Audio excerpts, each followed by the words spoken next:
I'm Elizabeth Erickson with the BNRC, and we have our council members. We've got Jim McKee, Bill Callahan, John Sesso, Suzanne. Where's Suzanne at? Oh, there she is. Suzanne Nordwick in the back there, and we've got two great presentations tonight. First up, we're going to talk about the Basin Creek Watershed Fuels Reduction Update. And we've got Tim Leahy from the U.S. Forest Service and Jim Keenan from Butte Silver Bell here tonight. And they're going to talk about that. We've all kind of gone out there and seen that and done our tours of Basin Creek. So this will be great information for us tonight. And then we've got Abby Peltema over here and Dr. Robert Powell, which I just saw. There he is, right there. Tonight to talk about the native tree plant proposals for the next year. So those are our two presentations, and then we'll do some follow-up from our last meeting at the very end. So with that, all right, I think we're ready to go. Thank you, Elizabeth. So I appreciate Jim and Tim coming to talk to us tonight. They've been working on this proposal ever since Tim got here 3 years ago now, Tim? Yeah, just about 2.5. Yep, and that's a nice picture of the back of Tim's head there. You can see my place in the pecking order. I'm going to capture it. So this was on the governor's web page. And there's the governor on the right, JP in the middle, and then Mr. Moore. Is he the? Randy Moore, he's the chief of the Forest Service. Chief of the Forest Service. Big deal to get him out there. All right, so great. So thanks a bunch, and we'll shrink this and we'll let, maybe we will.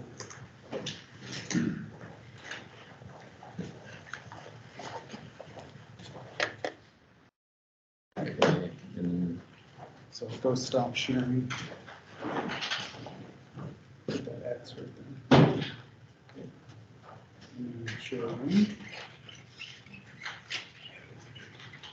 So, what do you upload? No.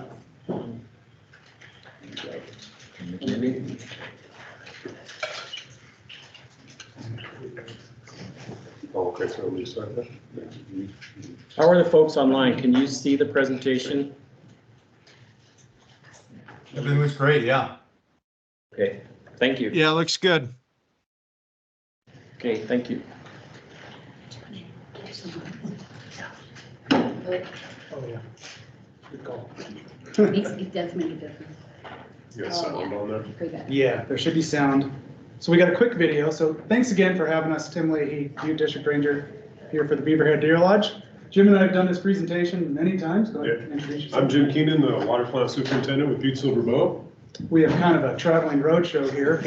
We've done the tour in the woods, I don't know, half a dozen times, and done a public meeting here and a couple of these types of informational sessions. So never thought we'd have the governor and the chief of the Forest Service out there, but last week we did, and it was great, and they both really appreciated the work that's going on and what we have planned. So I hope you do too. So we could talk about the fuels out there, but I think a better way to show it, Jim, they contracted out to a crew that did a video. It's got some great drone footage. So that's actually the next slide. And let me know if the volume's okay. In an effort to provide a reliable source of water to a thirsty mining industry and a growing population, construction of Basin Creek Dam started in the spring of 1892 and completed in 1895. In 1897, construction of a second dam on Basin Creek was initiated a little over a mile upstream of the original dam. For over 100 years, the Basin Creek reservoirs provided Butte with a pristine and economical water supply that provided around 40% of Butte's drinking water. In the early 2000s, the entire Basin Creek watershed was impacted by the mountain pine beetle, which led to the death of tens of thousands of mature pine trees around the Basin Creek reservoirs. As the trees in the watershed began to die and lose their needles, the concentration of organic matter present in the reservoir increased as a result. The organic matter in the water reacted with the chlorine disinfectant to form a group of regulated disinfection byproducts known as haloacetic acids. The exceedance of the EPA's standard for haloacetic acids prompted the construction of the new Basin Creek water treatment plant. new Basin Creek plant came online in May of 2017 and has since been Butte's most productive and economical treated water supply, producing some of the best quality water in Montana. Since coming online, the new plant has been able to produce nearly 60% of Butte's potable water supply. However, the new plant is not capable of treating water that has been impacted by wildfire, and the condition of the Basin Creek watersheds continue to deteriorate at a rapid rate that has become a disaster area of fallen and standing dead trees that is a dire threat to the future of the Basin Creek water supply. If a large wildfire were to occur in the Basin Creek watershed, slopes and hillsides could be made unstable, which can fill reservoirs and choke intakes with ash and sediment mobilized by subsequent storms and snowpack runoff. As a result, Houston's productive and economical water supply would likely be rendered unusable, and full recovery could take a decade or more. To protect the Basin Creek watershed, Butte Silver Bow is working with partners to begin fuels reduction efforts on Butte Silver Bow property around the Basin Creek reservoirs. However, Butte Silver Bow only owns a narrow band of property located around the reservoirs and their tributaries, and protecting the water supply will ultimately require a much larger effort in the watershed. The project will likely have to be accomplished in phases with different grants at each stage in coordination between the Forest Service, Silver Bow County, and other partners. The project will aim to complete fuels reduction projects on at least 40% of the watershed to protect Butte's most pristine, productive, and economical water supply for many years to come.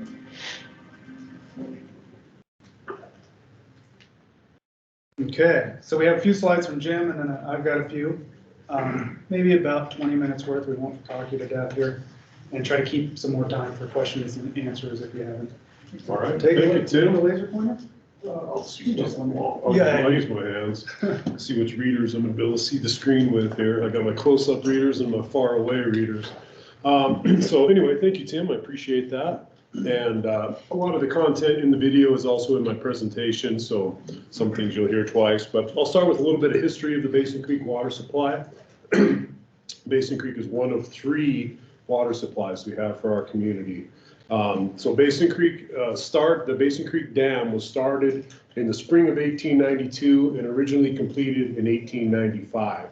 And then in 1913, they came back and added 13 feet of concrete to the top of that original masonry construction to increase the storage available in the reservoir. So now when it's full, it has a water surface elevation of 5,887 feet and a capacity of about 364 million gallons.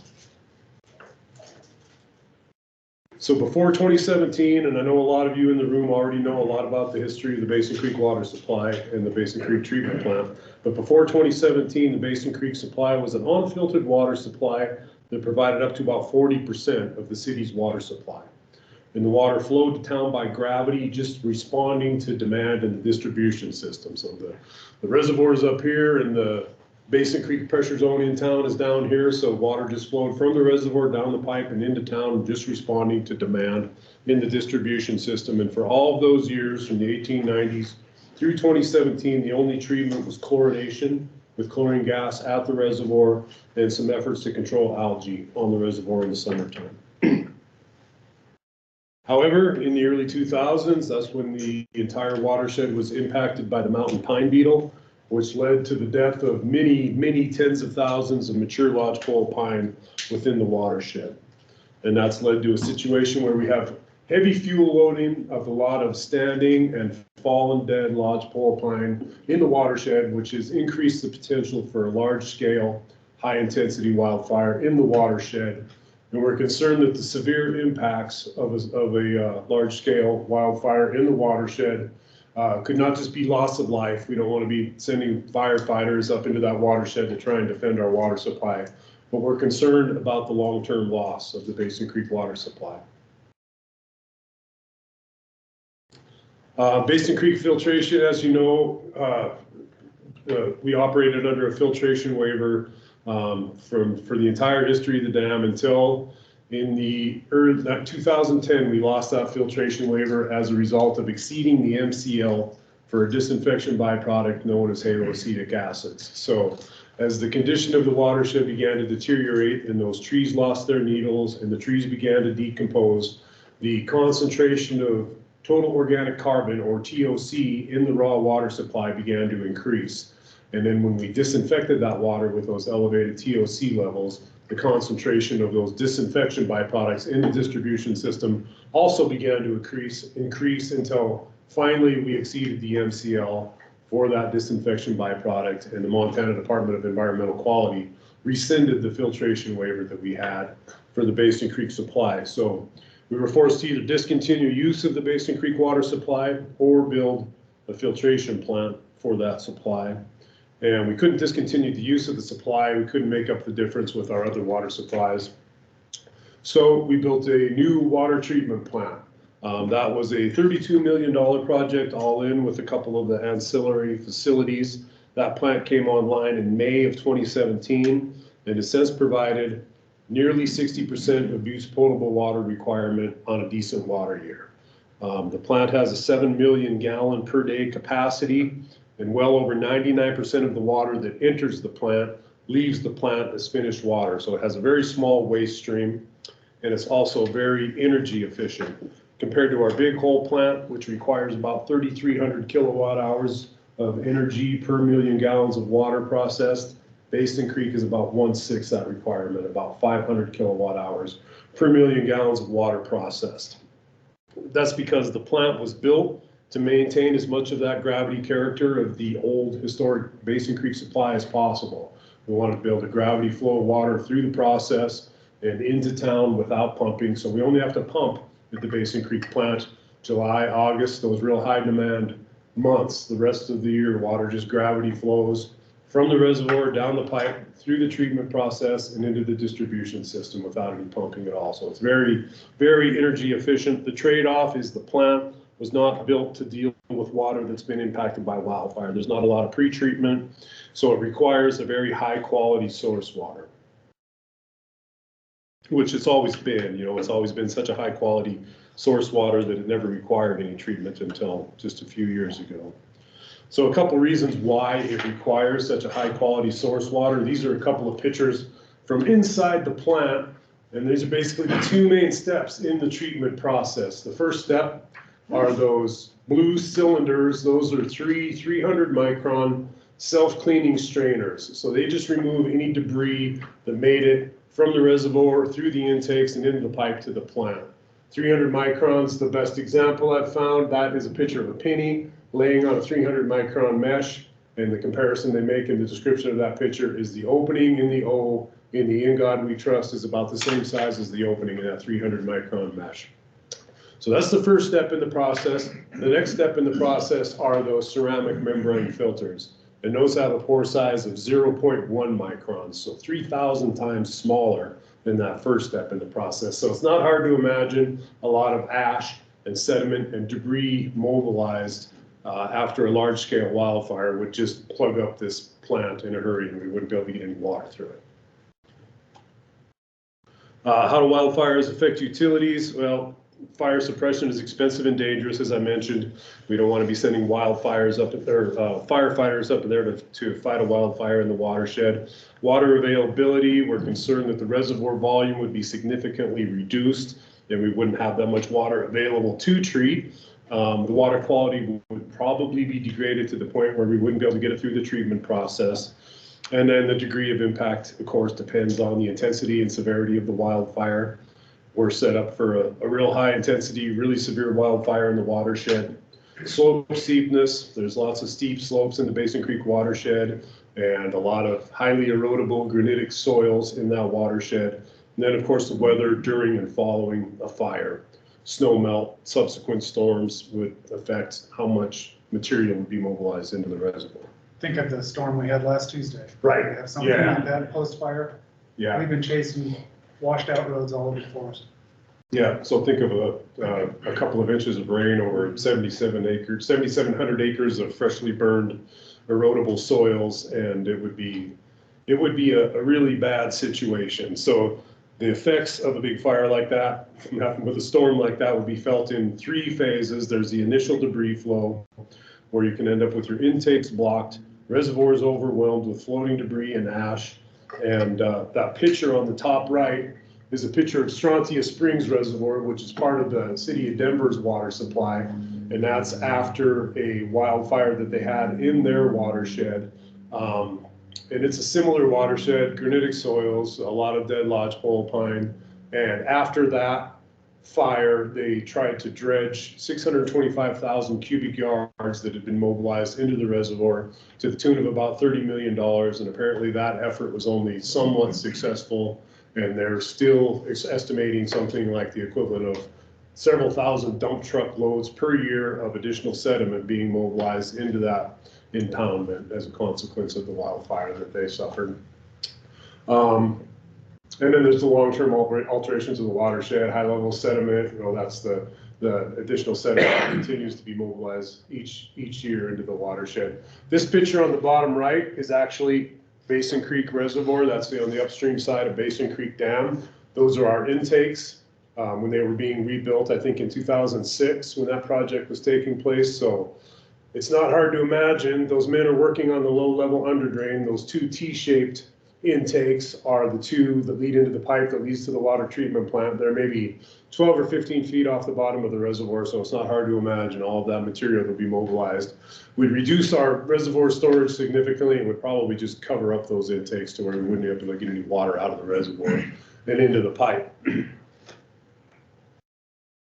So we knew we had a big problem and we needed to try and do something about it before the big, they always say about wildfire, it's not if, it's when. So some of the first steps were kind of internal conversations at Butte Silver Bow, prompted by the plans to open up that area to recreation. And that led to a meeting with Tim back in January 2021. We got together down at his office and talked with some of his folks. Followed that up with a field visit in January on a really cold day. We were all up there and it really made an impression on those folks that were along. It's like, yeah, you're not wrong. You have a big problem here that you need to try and address, but it was obvious immediately talking with them, it was going to require a lot of planning and time to do work on the Forest Service ground, which is the majority of the watershed. The watershed totals about 7,700 acres. Butte Silver Bow owns about 350 acres, including the area of the reservoirs. And so the Forest Service ground is the majority of the watershed area. And then we had to start a larger conversation with some folks with BNRC and some other agencies, just trying to figure out what we could do to get started on that Butte Silver Bow ground and some of the first steps we could take to kind of get the ball rolling and address some of the Butte Silver Bow ground in the watershed. So we started working with one of the foresters from DNRC who's been involved with the project ever since. Just kind of developed a good map of the BSB ground in the watershed and then prioritized some acres to treat on Butte Silver Bow ground. So we decided to focus on that east side of the reservoir where that yellow squiggly line is, and there's a road going all the way down that side. That's one of the reasons we decided to start over there, is because the area could be accessed by road. Everything on the west side of the reservoir is all roadless area, and you can't build roads in there, so we decided to start with the low-hanging fruit. So we put together our first project, which is 16 acres immediately south of Basin Creek Dam on the east side of the reservoir. And we put in a grant application for a $50,000 hazardous fuels reduction program grant from Montana DNRC. And we're successful with the grant. That grant application, the specification for that project was to cut all trees less than 6 inches in diameter on a 15 by 15 foot spacing, and cut and pile all the dead and dying trees, including the blown down, and then hand pile all of the slash, or 90% of the slash, greater than 90 or greater than 1 inch in diameter. And then Butte Silver Bow's match is to come back afterwards and burn all of those piles that were created by these projects. So that project was started in December of 2021 and finished in May of 2022. And then in the meantime, we put together a second application for a second project through the same program, Montana DNRC Hazardous Fuels Reduction Program. And the second project is immediately south of the first project. This project was about 18.5 acres, same spec. And we hired a different crew for this second project, and they came in and did their work last August, I think it was. So the next couple of pictures are. So this is Good. Yeah, I'll steal your thunder. This is your land. We'll take two. But this is a picture from the second project. This is a north-facing slope that kind of shows what a whole lot of the watershed looks like.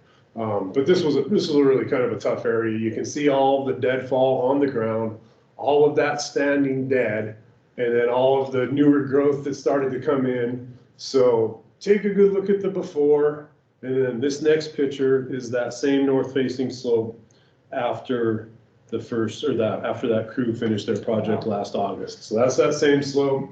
All those trees have been separated to that 15 by 15 foot spacing on all the lodgepole. All the Doug fir trees have been limbed up, so fire on the ground wouldn't have as easy a time getting up into the crowns and jumping from crown to crown. I mean, it's just really opened it up. All that fuel's been picked up off the ground and piled. And there's, I don't know, hundreds of those piles associated with this second project. So it's kind of a little glimpse of what we're hoping is possible on a whole lot of the rest of the watershed. Yeah, to me, this is like a dramatic before and after. Yeah, it really And is. the amount of fuel that's on the ground there, we measure in tons per acre.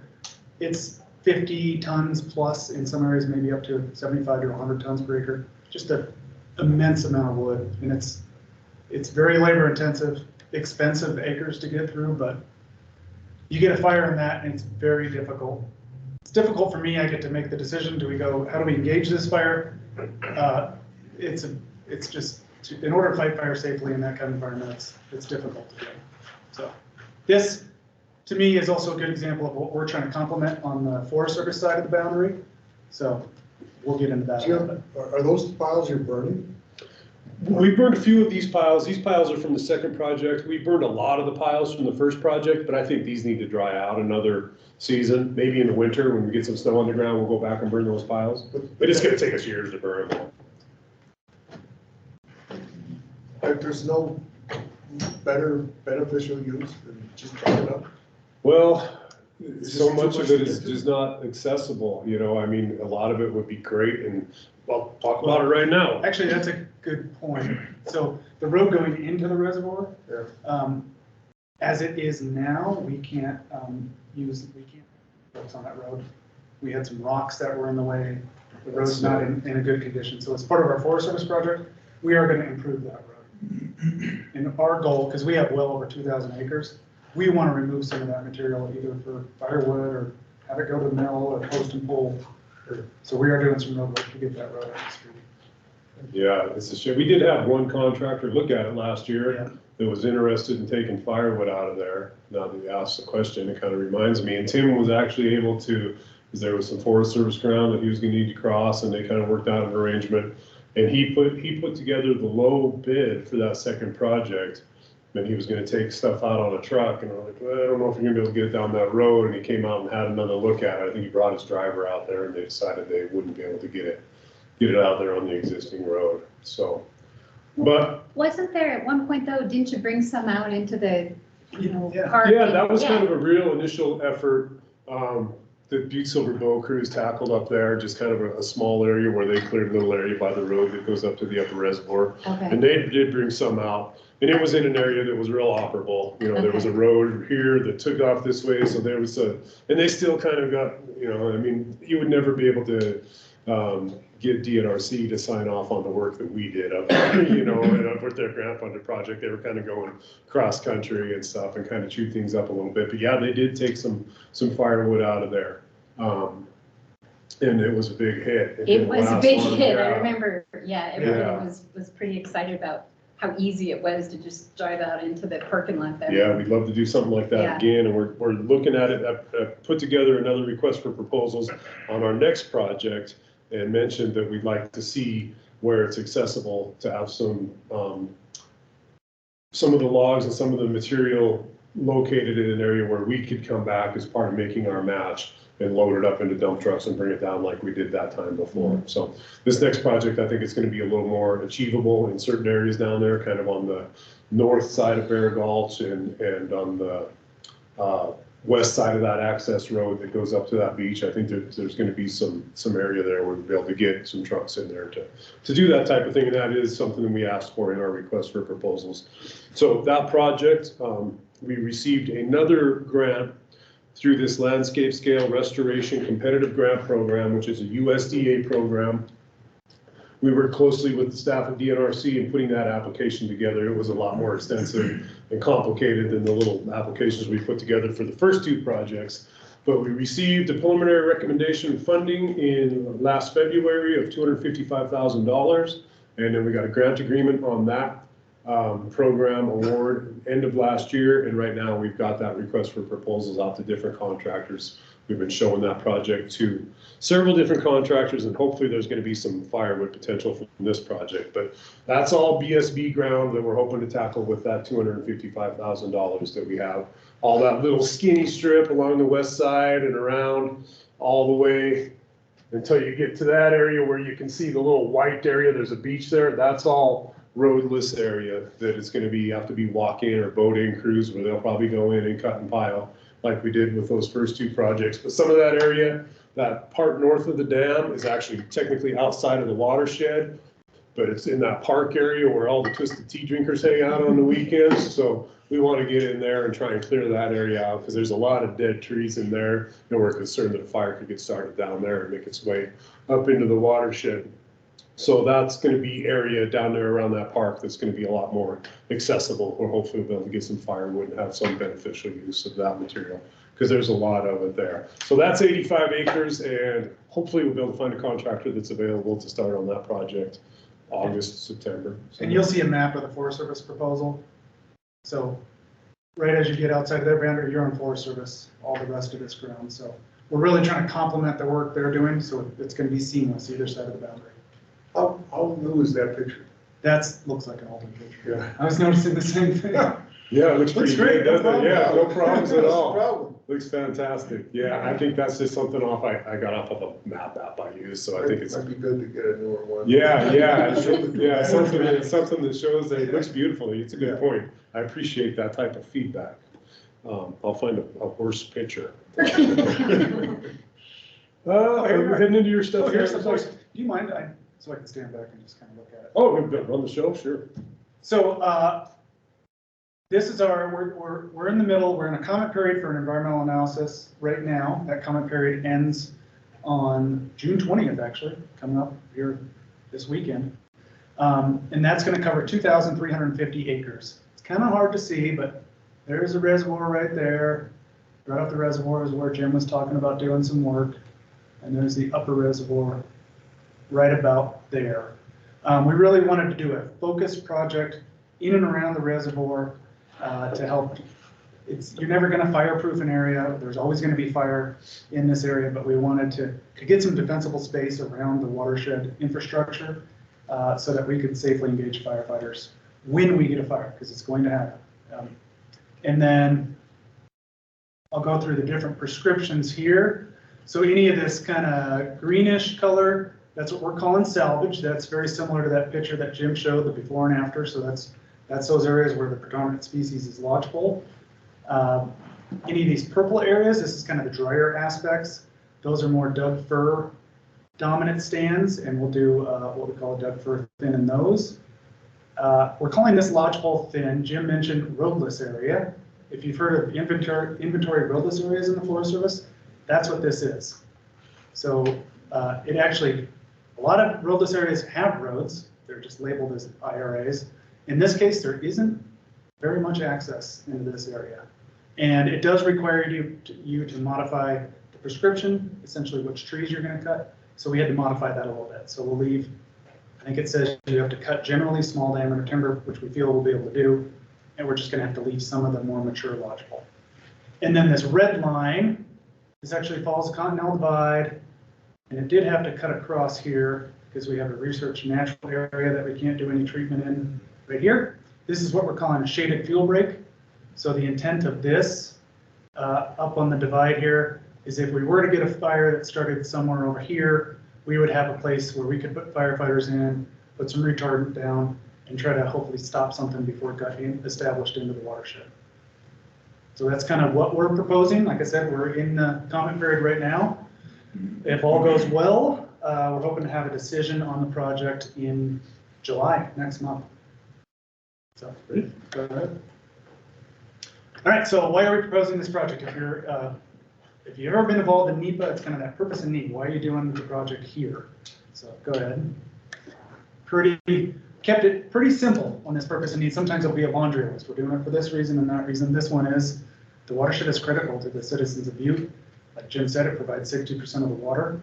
If this were to go offline, you'd become more reliant on the Big Hole watershed, which if we were to take more water out of that river, we all see in the paper what the Big Hole's dealing with fisheries and agriculture uses. So I think it's just very obvious to me why we need to continue to rely heavily on the Basin Creek fire watershed. And then the last point here, like Jim said, these are highly erodible, decomposed granitic soils. We do have some examples in the region here on this district of fires in similar type environments, that dead lodgepole component with those decomposed granite soils. And I've got a couple pictures to share with you there. Go ahead. That's just another picture of the upper reservoir with all the fuels. So if you're around in 2021, just outside of Boulder here, we had the Haystack Fire just south of town. That one started in very similar to the pictures we have here, dead and down lodgepole, very rocky. We had that discussion, like, do we send firefighters in there? Determined that it wasn't safe to do so, so we had helicopters. We're dropping on it every day. That fire started at the end of July. We had helicopters going every day, like I said. In August, they got 2 inches of rain up there. And then in September, we thought the fire was out. September, it started popping up again. Had a couple really windy days there, kind of early to mid-September. And that thing had some pretty active days. It ended up being about 25,000 acres. I think I've got a close-up picture here. So this is Wilson Creek. It's a tributary to the Little Boulder River. You can see how it's scoured out the banks, and there's actually, the road is right here. And it has continued to do so since 2022 when we started seeing those effects. Actually, in this last storm, we had some folks go up and the road is completely washed out. So we're going to be dealing with that area for the near to mid-term. And that's just something we don't want to happen in Basin Creek. So go ahead. The one McCluskey Fire from 2019, again, similar type of forested environment and those highly erodible stands. So this is what we're trying to avoid in Basin Creek. Okay. So how's the work going to get accomplished?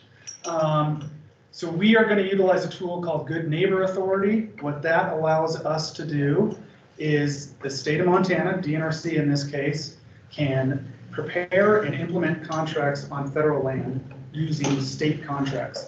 And what that does for us is it gives us some added capacity. We have a pretty active timber and fuels program on the forest. This project, we're trying to push through the planning as quick as we can. Every summer that we go through where we don't have a fire is like, okay, we made it, we're into winter. But we want to get some work going on the ground. So we're going to use this GNA authority that'll, like I said, will allow the state to give us a little boost in capacity. And then wood, you asked a question about where the wood's going to go. Wood removed from the area, it's going to be utilized as firewood. There is some saw log component, so, you know, RY, I heard they're actually coming back online. Sun Mountain, they could utilize some of that wood. A lot of it has very little commercial value, so probably its highest use is going to be firewood. May have some post and pole component as well.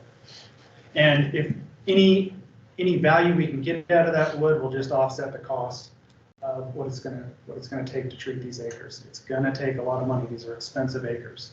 This isn't where we go to have a nice juicy timber sale. These are expensive, hard acres. They're difficult to access, but to me, it's worth the cost of having the treatment plant go offline. Okay. So who will do the work? Like I said, most of the project will be performed by private contractors, similar to what Jim's doing on Butte Silverbow land. We do have, we actually, just in the last year, we have hired a fuels crew, just dedicated to fuels. They don't have to go out and do fire. And their job is going to be to do projects like this. So that fuel break that I mentioned that went around the west side of the project area, as soon as I sign a decision, they're going to head up there and start cutting in that fuel break. So we want to get work going right away. Okay, and then the rest of the project can begin later this summer. First contracts will focus on road reconstruction to get that road up to a point where we can put bigger trucks on it, get that fuel break going. And then in areas where we're not going to be removing material that are just going to be hand thinning, we'll have a few contracts coming out for that. Those larger, we're going to have, it's going to look like kind of like a timber sale. We're going to have machines on the ground cutting and skidding those trees. We're going to have to prep that this summer and get that ready for contract for next year. And then the whole project, we've got, like I said, a little over 2,000 acres. We're expecting to take up to 5 years to complete. And that's the end of our presentation. We also had Neil Simpson on here. He's a Good Neighbor Program Manager for Montana BNRC.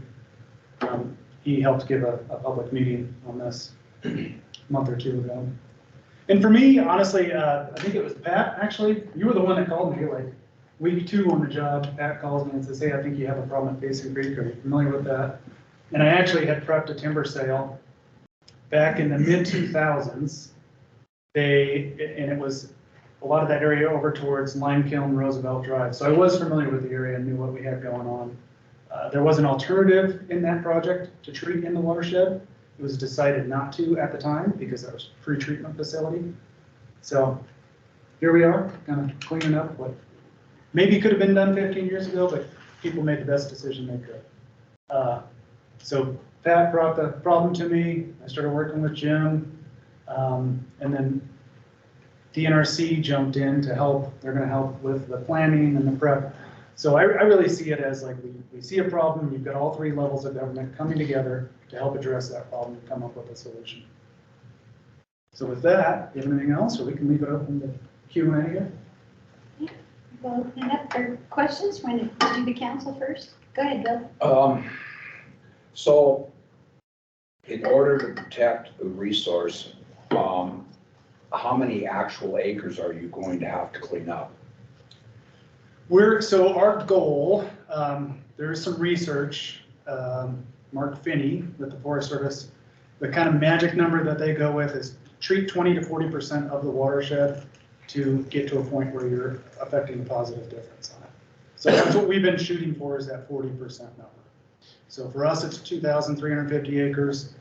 We have an additional 700 acres that we're treating in and around the watershed.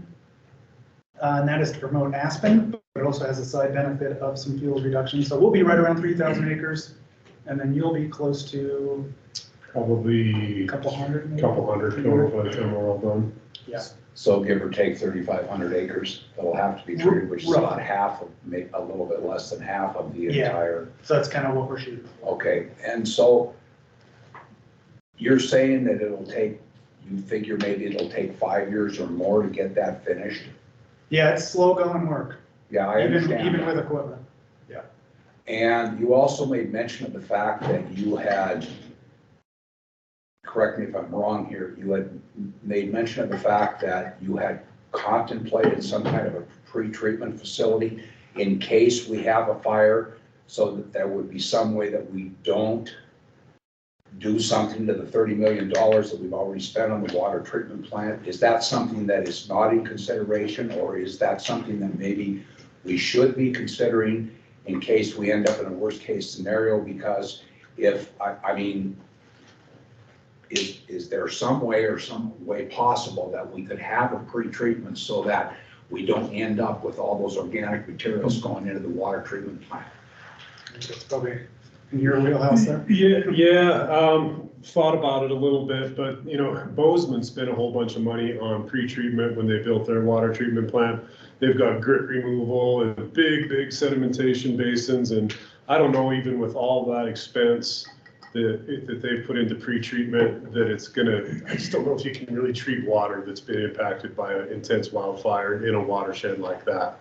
I just don't know if you could throw enough money at that problem and install enough pre-treatment. Kind of the reservoir is kind of our pre-treatment. It's like a big settling basin up there. It's kind of, the reservoir is kind of the first step in the treatment process. So we haven't really looked at the, investing a bunch of money. One of the big disadvantages of pre-treatment, even, if it was at the plant site, opening up that water that's under pressure that pushes its way through the process would have to be open to the atmosphere for big sedimentation basins. So you'd lose that energy benefit that you have, being able to use that head, that elevation difference between the reservoir and the plant, to push it through the process when you opened up that process to the atmosphere. So I think you lose a lot of the advantages of the current treatment process, and I think you'd spend a lot of money on a lot of pre-treatment that may not be able to deal with the consequences of the wildfire. You know, I just don't know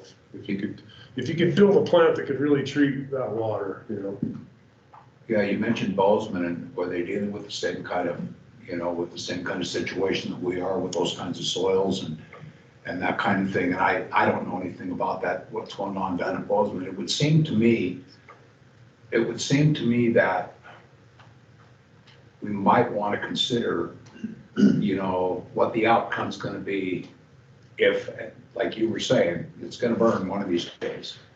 And it's, you know, even if we could just slow down that process so we wouldn't end up with that stuff, because if it gets into that water treatment plant, we're going to be in trouble. Mm-hmm. And that's, I mean, I think everybody realizes that, but at the same time, you know, I understand what you're saying and how it's, you know, but it might be something we might want to look into further.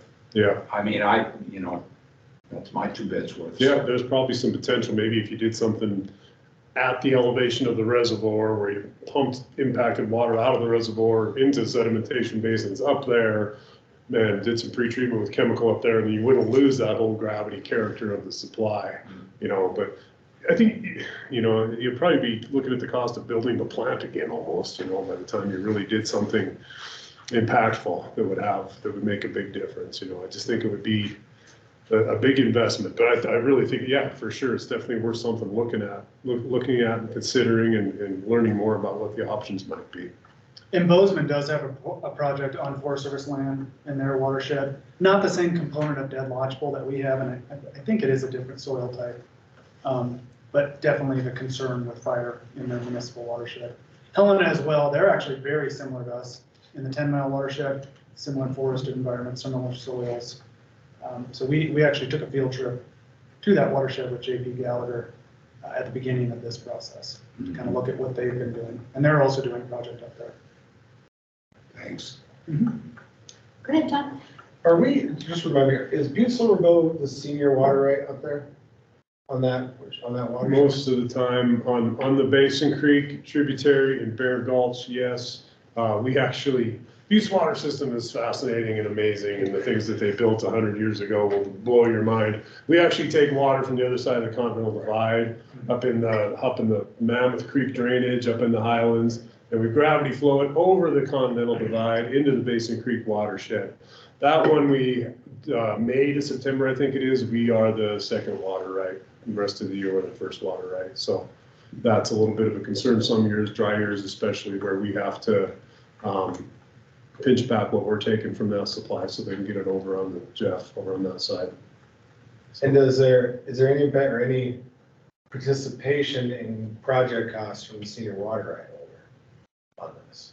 Not in this project, no.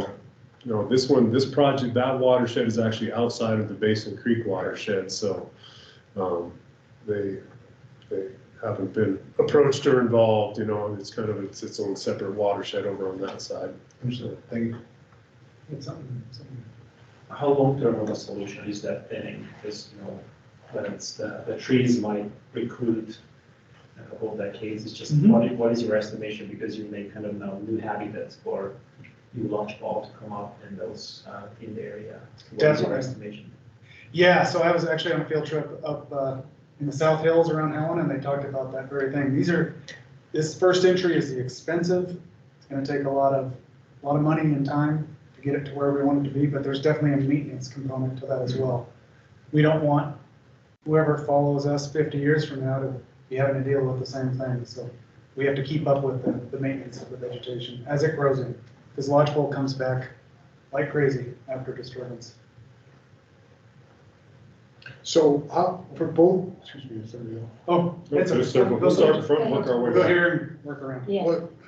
To what extent can you both, mostly in your case, but also in your smaller project, Jim, is incorporate this biochar technology? I mean, I saw you mentioned it looked at like down the list of what the priorities might be. Can can you promote the use of that technology in the after situation?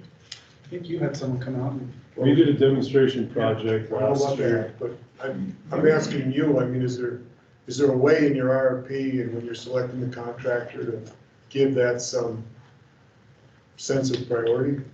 We typically don't get involved in what the end product is gonna be. Our job is land management, so what we want is the fuels removed and the forest treated in this way. Typically, we don't say, well, you have to make it into this product or that product, but it's definitely something we're open to. If someone comes in and there actually is some grant money that's out there to promote biochar, definitely open to it. Good. So in terms of maintenance, how often are you expecting to visit the site to perform maintenance? Is this a bi-yearly project, every 5, 10 years? And how often are you trying to visit this to clean it up? I mean, trees grow slowly, but it's amazing how quickly it can change. I would say probably every 10 to 20 years. And how's your funding? You have consistent funding to fund this project here? So actually, the timing is right for this type of project. There's been some recent legislation, that bipartisan infrastructure law. I've heard it described as a once in a generation amount of money that's coming to the Forest Service, BLM, to do exactly this type of work. And I think that's why you saw the chief of the Forest Service come out and visit this. This is the type of work that we're being asked to perform. So I believe we'll have the funding we need for this project.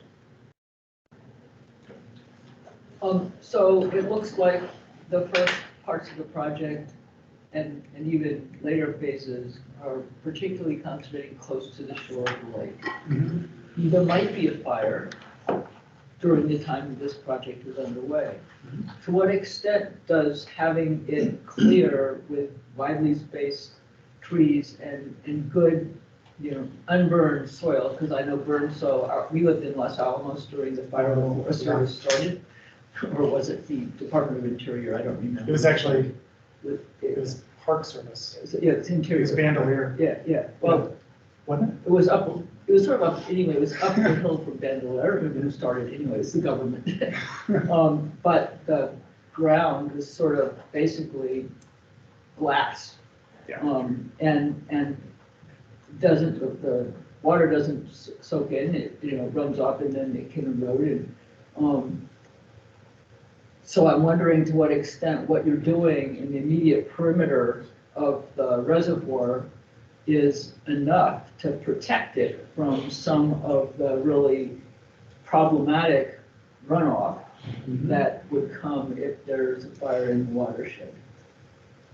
And are people looking at that aspect of it too? Yeah, I mean, that's, How much do you have to? that's a tough question. It's hard to say, like, if you treat these areas, we think we're gonna be okay. This is kind of a first step here. Let's get a buffer around the reservoir. Let's not have severe fire go right up to the reservoir's edge. We know, especially on that roadless side, we actually looked at doing some prescribed fire in there. Our fuels person kind of thinking about what you experienced in New Mexico, like, that is too risky to put fire on the ground in there. In order to consume that lodgepole, it's a very narrow window. It needs to be probably in that September range where the material is dry enough so that it will consume, but not too dry or too hot to where it's going to get away from us. We did some burning around Lime Kiln Drive last fall, actually, and it was that same kind of, it's a real sweet spot you got to get in there. Then does this, you already have on one of the sides of the reservoir, you now have this fairly nice, clear area where the fuel is a lot reduced. And so a very hot fire is not coming all the way down to the shore of the lake in the next few years. And how much does that protect the water in the reservoir?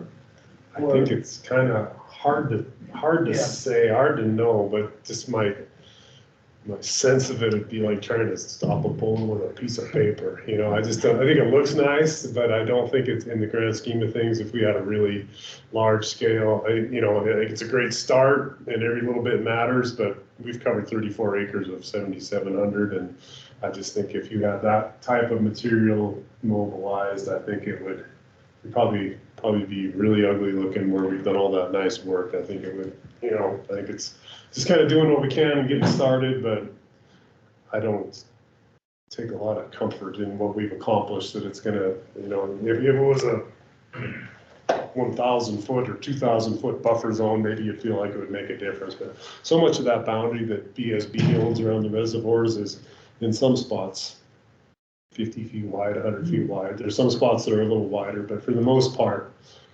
it's pretty narrow. So I can't imagine that it would stop a lot of that overland material making its way down where we've done our work and then into the reservoir. So I'd say assume a fire is going to happen in there. What our treatment does is change the type of fire behavior we would expect. Kind of our rule of thumb is if the flame lengths are 4 feet or less, we can put people on the ground right at the fire's edge. So when we get that, like that after picture that we saw, it turns it more into a grass fire. We can put people there. When you have that dead down material, you're going to get 50, 75 foot flame lengths. No way we can have people near that fire. So that's what we're trying to do, is just change the type of fire behavior that's going to be in that area, so that when we do get a fire, we're more successful.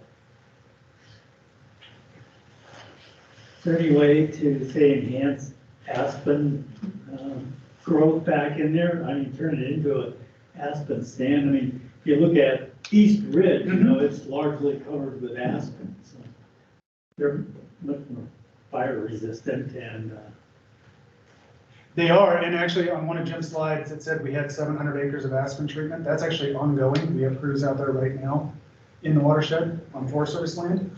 And it is to promote aspen, but it is a more fire resistant species. so you don't plant aspen, you're just thinking every. You can cut the conifers around those old aspen stems and it will come back like crazy. So that's, the goal of that is to promote aspen, but we know that has benefits as well for fire. And their work that they're doing with the aspen, I always forget to mention it, but it's important. One of our early trips out there, they spotted some aspen and thought that they could do some work in those aspen areas, and the work that they were deciding that they could do provided the adjacency that was required for Butte Silver Bow to pursue those grants. There had to be some, I can't remember exactly how the rule, but there had to be some sort of Forest Service project in the area. So the work that they're doing on the aspen areas was critical for us to be able to pursue those funding sources. So a question on funding. Jim, it sounds like the BNRC is coming through with all the funds to do the thing that you guys were talking about. But Tim, it's not clear to me, this money that's coming once in a generation, has that been secured for Basin Creek Watershed, or is it just in competition with others, or? That's that bill money that I talked about, the infrastructure money that the Forest Service is getting. Yeah, I'm very confident we're gonna get that money. Okay. When will you learn if you did, for sure? Fairly soon. I would say if we're successful in our planning, then I can sign a decision in July. We'll know by then. Yeah. Do you know the total price tag of that effort? So I submitted an application for $3.9 million to get that work done on the 2,350 acres. And then Jim, what was your total of everything? We're going to be into it 355,000 with what we have on hand. That's not including any of the match that we're required to make. That's just money that we've been credited. So basically you go over 4 million in over 5 years. Mm-hmm. Wow. We were right in that 1,500 per acre was our number, and I think your contract's been a little higher than that. Yeah. It's expensive, dangerous work.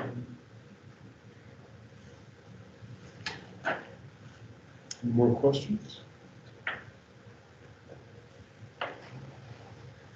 Well, I just point to a little pamphlet I brought. It's got information on one side on the Forest Service project, On the other side, there's some information on the community wildfire protection plan update that we're doing for the community.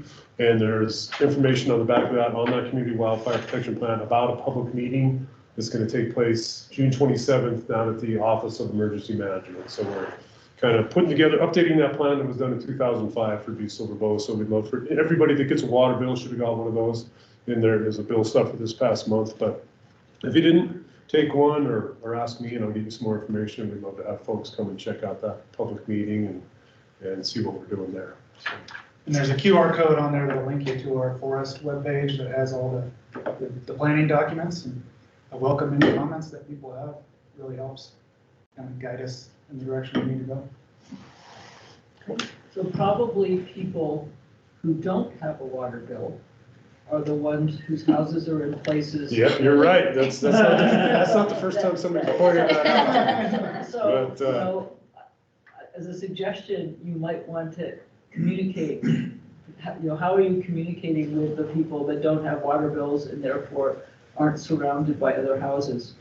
Well, so far it's just been social media and this type of thing, just trying to get the word out, but we need to try and reach folks in Melrose and Divide and that type of thing. I mean, and even up toward Moulton and just just above Kennedy School and down Brown's Gulch and all, I mean. Yeah, we're trying, if you have any suggestions we should be considering, I definitely pursue them, because any ideas folks have on how we can reach as many folks as possible. Well, EPA manages to do it when they want to do sampling in our yards, since we're in, people out there in quote west side soil.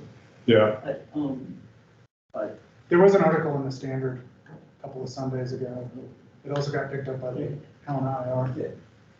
It's tough. You try to reach everybody. There's always somebody that just didn't hear about it. The one suggestion that I would make for you though is, and it's too late now, school's out, but like Ramsey School, a lot of those kids go to that, that live out in that area, go to the school there. And that would be a good, yeah, that's a great suggestion. Yeah. Yeah. This effort is going to run all the way through. We're figuring that it's going to be done right around Christmas time. So this is just one engagement opportunity, but we'll be continuing just when the school starts. I'll do that. Yeah. I'll get word out to all the schools and it's my first time trying to coordinate an effort like that. So it's kind of hard. And every time I brought it up, they say, "Oh, well, you're not only going to get people to get the water bills, so we definitely got to come up with some different strategies." Well, I can bring some stuff to German Gulch anyway. Okay, sounds good. Well, we have one more over there. Oh, sorry. So my family lives on Roosevelt Drive, and the burning that happened on Limetown and Roosevelt last year, we relied on the Beaverhead National Forest Facebook page for our information. And so that would be a really good synergy that we could work with Lindsay at the county to make sure that we're cross-posting. And then I could help you with identifying people out there who I think will be affected by this on Moose Creek Road. Yeah, that's a good suggestion. We're going to talk to Forest Service and put a little about our. Yeah, we have an excellent our public affairs person runs Facebook. Yeah. We're actually out there knocking on doors every day before we burn.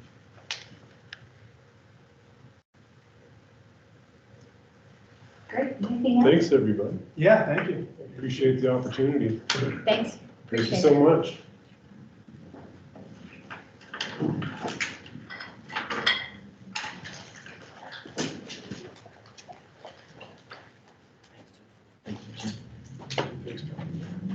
Oh, yeah, my pleasure. Appreciate the opportunity. Yeah, I'll let you. Okay. Like I said, you can check online.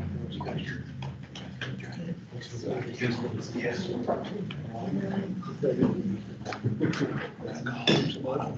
Yeah.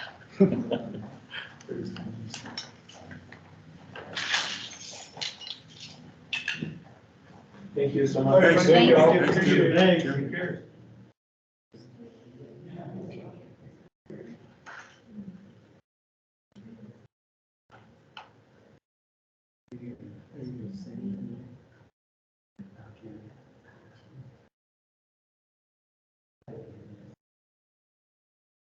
Robert, are you ready? Yes. Okay, come on. And Abby?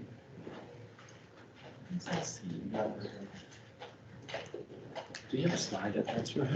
Is that? No, it's hosted so that. Oh, okay. Okay, sorry. Do you have USB? Oh, you have a. I just pulled up wires on the other.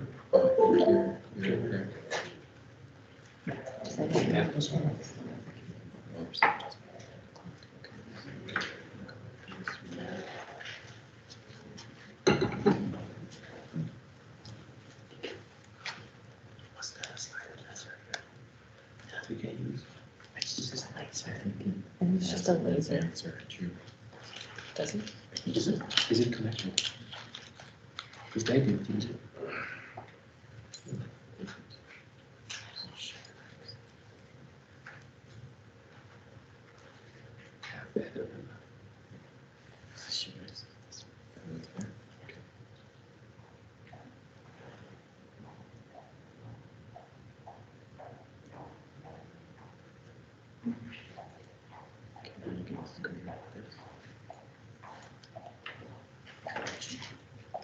There you go.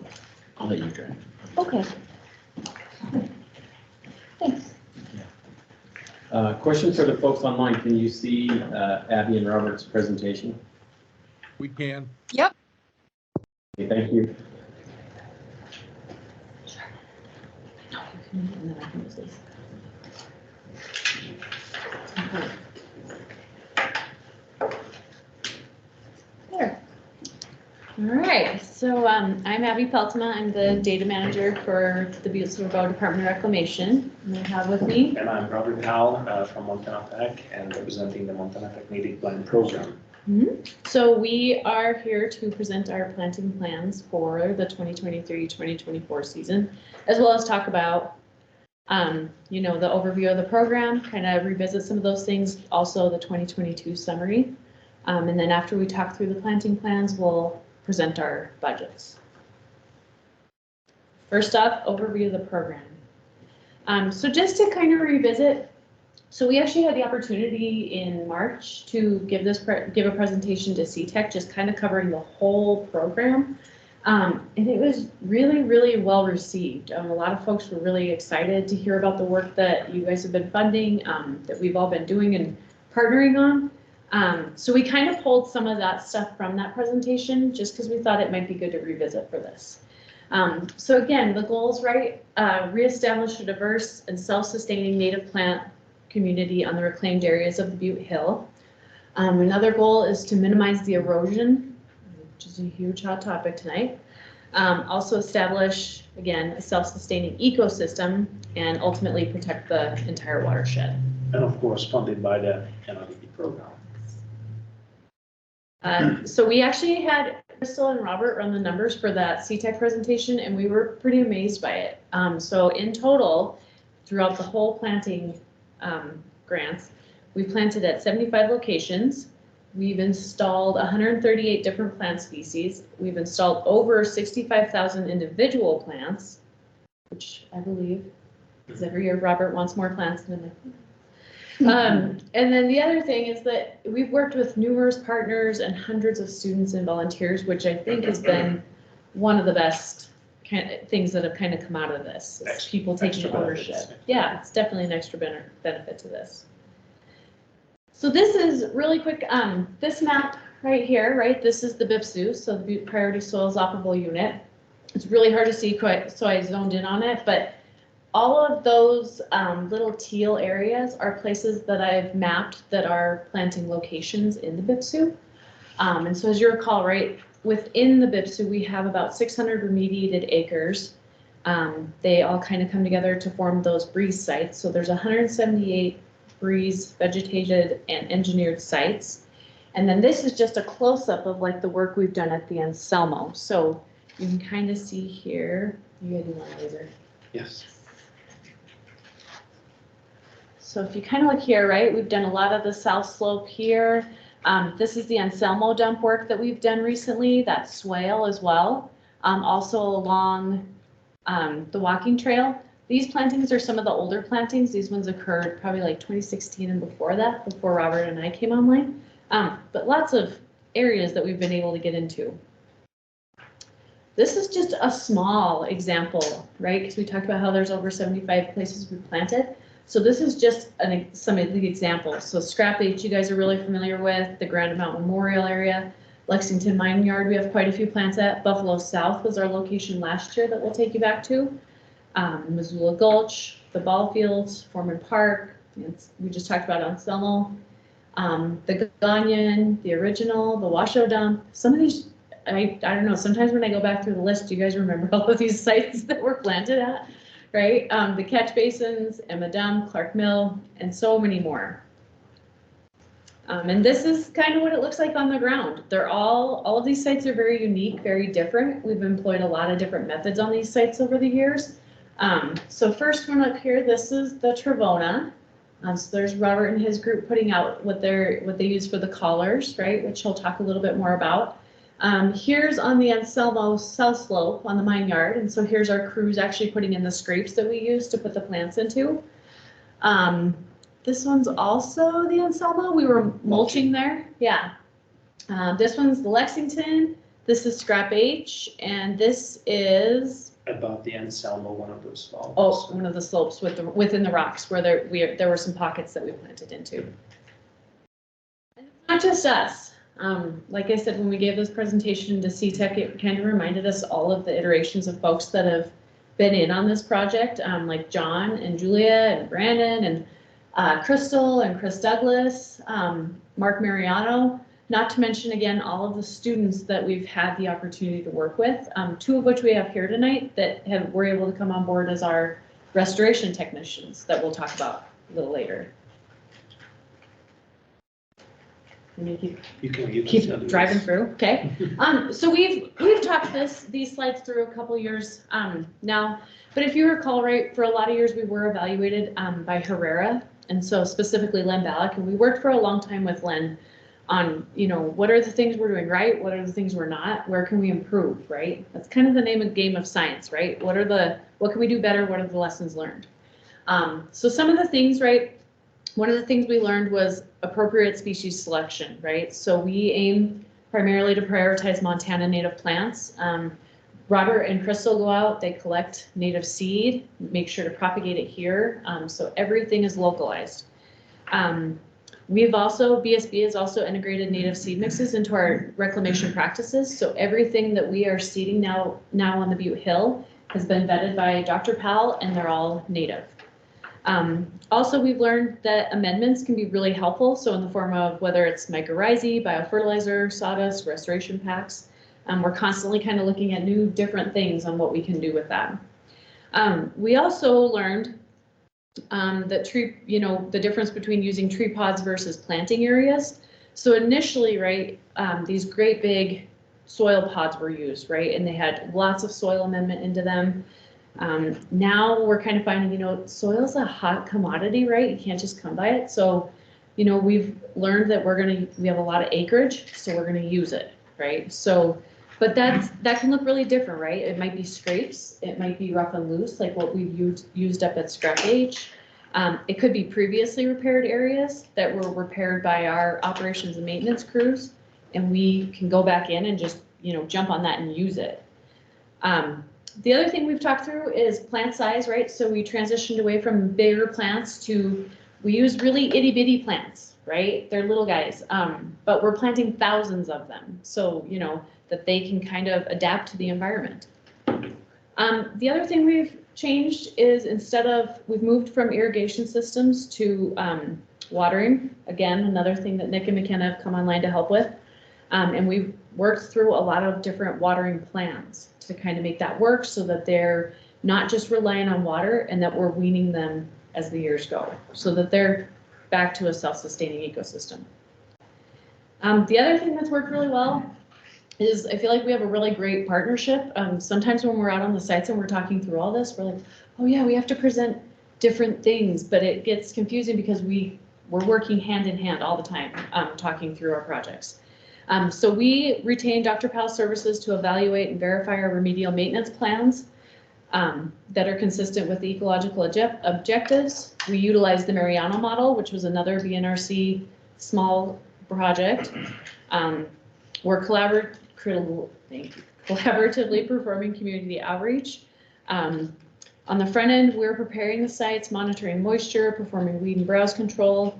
And then since 2020, Tech has generated all the plant stock, seed collection, coordinating staff and student installations, scientific observation, which has been huge, manual weeding, and maintenance of the greenhouse. And so we continue from here. Probably many of you are interested in, how things are performing, what is doing good, what is not. And these are slides that we are trying to update yearly. So this is encompassing plantings between 2016 and 20, and it shows different kinds of treatments and plant survivals. And in the beginning, as Abby pointed out, there were techniques that we have been using, and since we moved away from them, and some we kept, and we try to actually really go towards that self-sustaining system and trying to keep and maintain our plants happy. And so we, a couple of years ago, maybe now 4, 5, 6 ago, started to do scrapes on our reclaimed areas, and we were measuring the survival on the scrapes and compare to the areas where we just planted the, our little seedlings into the grasses, and it was just a significantly striking better survival rate over there over the years. And also the planting season in the beginning when we started this, we have been planting in the fall and in the spring, and I also asked around before, when I came into this position in 15, talked to restoration specialists, among them talked to people from Missoula, from Herrera, from Rich Rogers, from Dillon. When would you plant? What is the best? Because I'm coming from a different system, from a different climate, different continent, and what we have been doing there for restoration might be different, strikingly different from what we are doing here in North America in a high altitude desert. But it turns out, again, after all the years, that fall planting is just the way to go, because obviously you see comparing spring plantings with fall plantings, we have a giant leap with survival. So fall planting is now, we are almost 100% concentrating our site enhancements.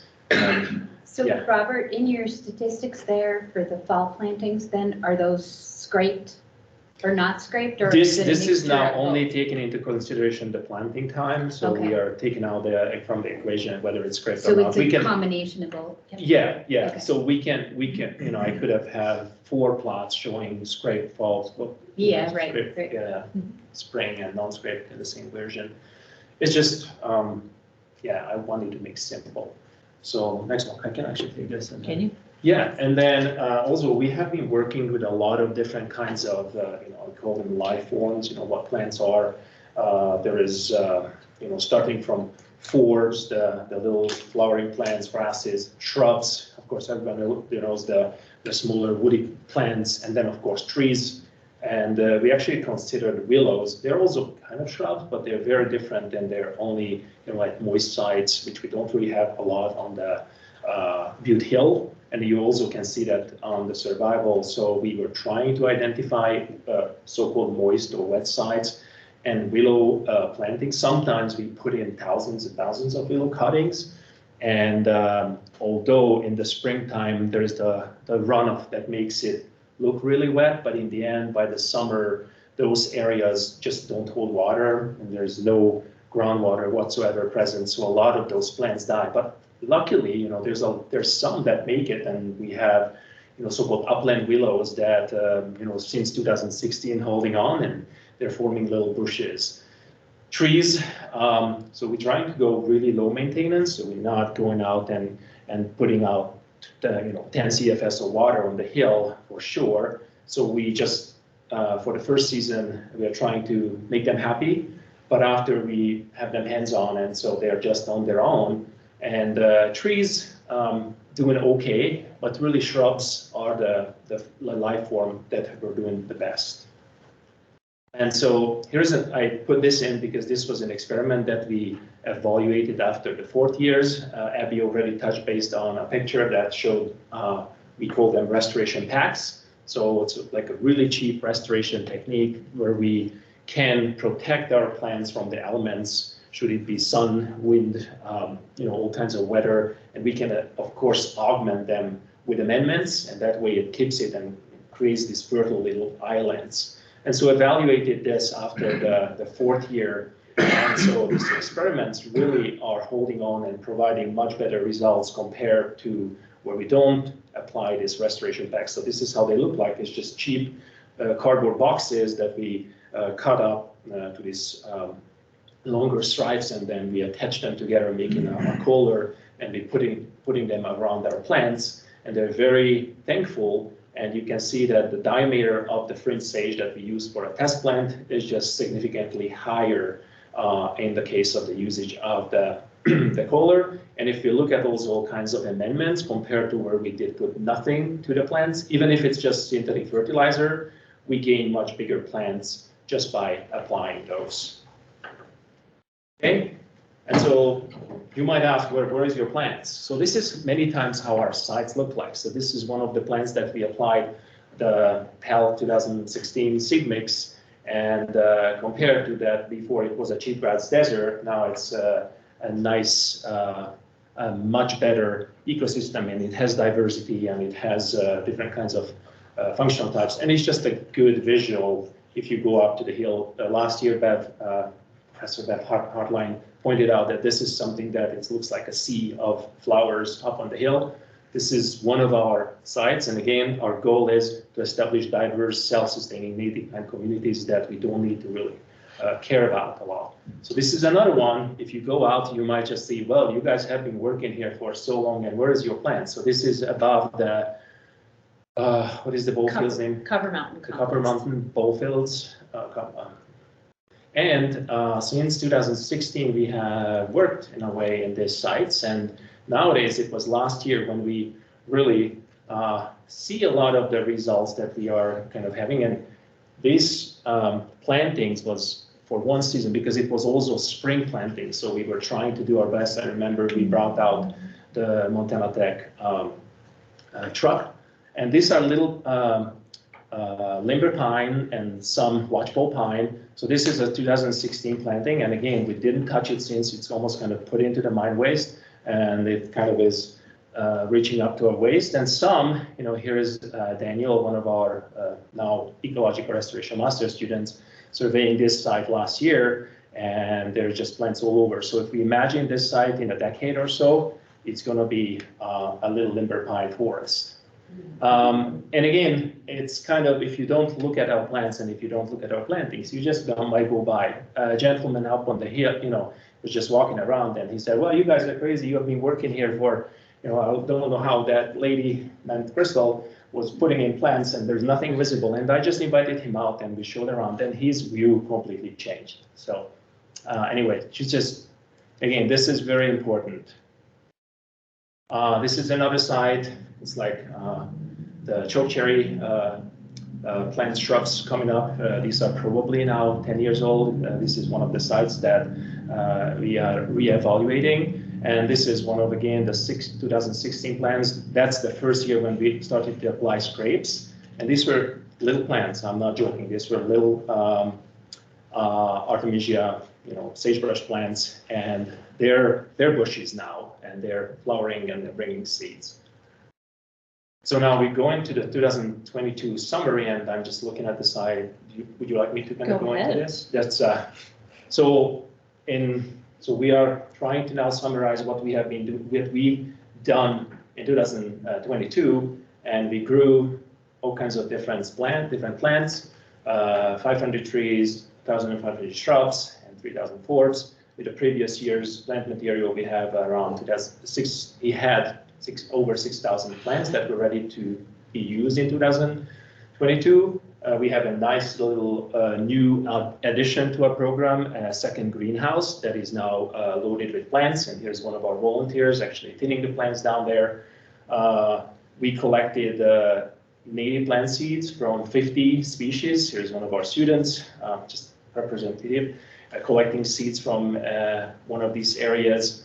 We monitored sites from last year, in 2022, we monitored them in for the 2021 planting. And we also do monitor every 4 years, after our operation. So we also monitor the sites from 2018. We worked, here are the stats. Thank you for Crystal. Last minute just gave me this. It's my last minute request, but gave me this number. So we worked with 8 paid students. They put in approximately, I think it's really accurate because I got these numbers from Crystal, that many hours, 10 classwork students that work for us for credits or, just for free. They're kind of like volunteers. We don't give them money, but a lot of work, and they have research projects, so they work also with us. And we have always volunteers, and they're kind of a lot of times there. We cannot be thankful enough. Here is Maureen, and there is Bridget, and some other people. Sherry was also helping a lot. There's a lot of people coming in to work and just wanting to gain experience and help the program. Here is some students working, putting in juniper cuttings, and here is over 10,000, 15,000 plants that year that we are just accumulating in the staging areas. And this is, again, sorry, I'm taking out too many slides, but I promise Abby will come back. She has a much nicer voice and a better accent. No accent. So here are the monitoring results from what we saw. So the 2021 planting monitored in 2022. So here are the numbers that we put in. It's representing 4 or 5 sites. And here are the outcomes as for plant numbers the year after. So it's thousands of plants. We planted 2021, it was around 4,000 plants. I'm not 100% sure. And we had 57% survival rate. We actually did also monitor the plantings from 2018.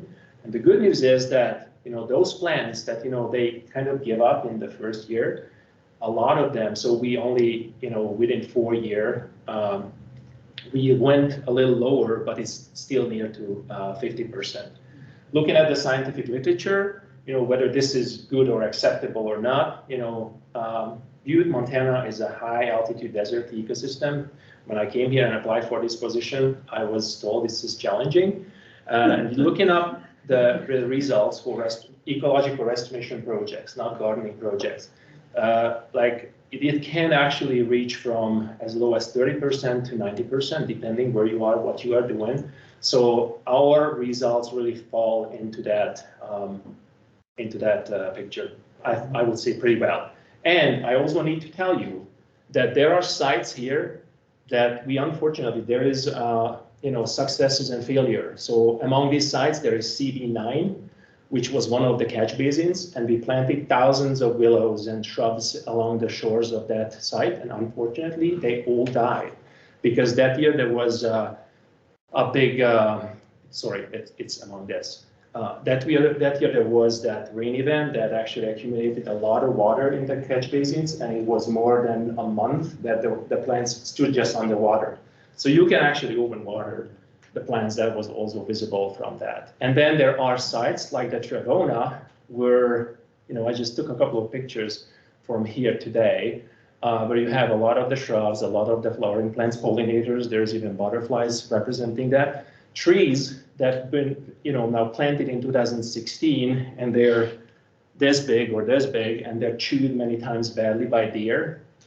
But what I also want to tell you, we applied scrapes here too. And so this was our planting area mainly. And what is actually also interesting, we put some of the plants outside, but they're spreading outside of the areas. And just today I went out, and again, this is depending totally on weather events. So now we have just a really wet spring. So I wish I could magnify this slide. So the Trevona is coming up for monitoring this year, and there is thousands and thousands of little seedlings of the plants, of the seeds that we, the moms were put in by us in 2016.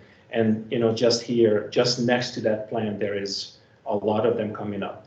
That plant, that's Antenaria, it's a pussytoe. That plant was also in a 10 cubic inch little pot. And now I just put my hands next to it, and it's just kind of flowing out like lava, taking over the site. So we have successes like that, but we also have sites where, unfortunately, for different events, could it be drought or could it be flood, we're losing a lot of plants. And now, Abby. Okay. For sure. Good work. One thing I was gonna mention too is, back to this guy really fast. So if you look at a lot of the literature on like what a natural ecosystem looks like, right, with nobody, right, no humans meddling in any of it, survivability rates are somewhere like 20 to 30%. So Robert and I we kind of discuss this all the time, like where do we land even personally and scientifically with the work we're doing? And I guess one of the things we kind of keep coming back to is, Robert asked this afternoon, he's like, are you okay with this number? And I was like, yeah, that's still double what a natural system could do, and we're doing a lot of work. So yeah, I think it's good. I don't know, it's getting better. As my sister says when she comes back here from Pittsburgh, it doesn't look like a shithole anymore, so I don't know. So last year, Butte Silver Bow and Montana Tech planted 3,514 plants on the nose, thanks Crystal.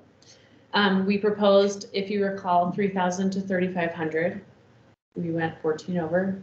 Robert has to be an overachiever. Also, if you recall, we did talk that last year we were gonna install we were gonna install 1,000 plants on the Anselmo Mineyard slope. We were gonna kind of complete that planting to the east, where we had previously planted. And we were gonna put 2,500 at the Buffalo South. Unfortunately, through our breeze evaluations, the field evaluators came back with a lot of concerns about that site. And so we decided that instead of putting plants there and efforts there, we would forego that and put all of the plants at the Buffalo South. We did have conversations with Pat about this. We just kind of felt it would be better. And then that way we could still take care of the plants that are at the Anselmo Mineyard slope, but then not have to worry about adding another burden to it. So the Buffalo South, if you recall, is a south-facing slope. All the plants were grown and sourced through the Montana Tech Native Plant Program.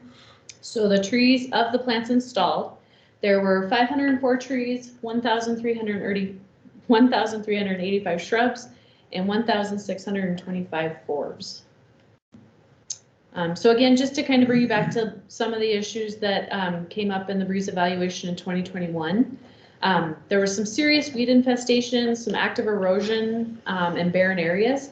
When we had a chance to walk the site, because of the corrective measures that were implemented by our operations and maintenance crews, we were really happy with this site. It looked really well. There was a lot of cryptogrammic crust.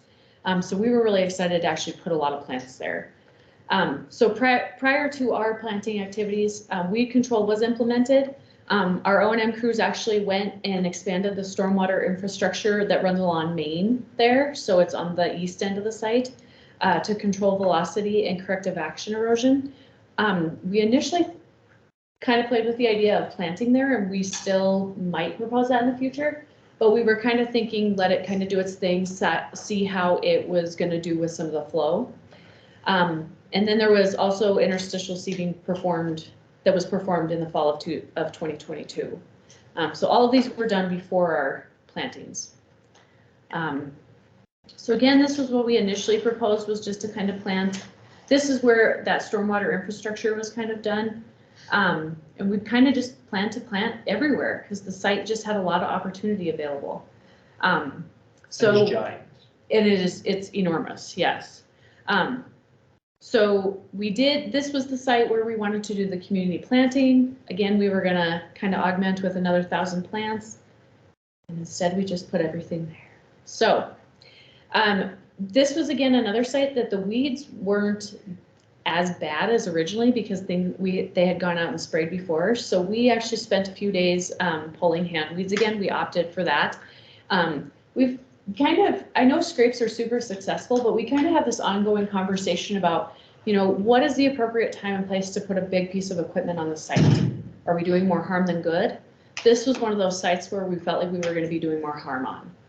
So if we were to put scrapes on there, we might also be impacting some of the natural things that are already happening there, kind of like the cryptogrammic crust. So we hand pulled. It's a lovely time. And then we installed the plants. So like I said, over 3,000 plants were applied or were installed, native seed mix was added, and then I did have Nick and McKenna go out monthly after that and apply deer deterrent as we were planting, they were on site. So the community planting, some of you guys were available to be there. So that occurred on October 8th in 2022 on the Buffalo South. We installed 1,000 plants and had over 100 volunteers. We had, on our end with BSB and Montana Tech, we had already gone out and we had pre-drilled the holes and flagged everything. We did that for 2 reasons. The first one was we wanted to be able to make sure that all of the plants were going to be installed at the right height. We've kind of learned some of those lessons over the years. And then the other thing is that we wanted proper spacing, okay? Otherwise things can tend to get a little too tight in there. So it was a really beautiful day. We had a lot of folks come out. It was wonderful. Anything you want to add? No? No. Good.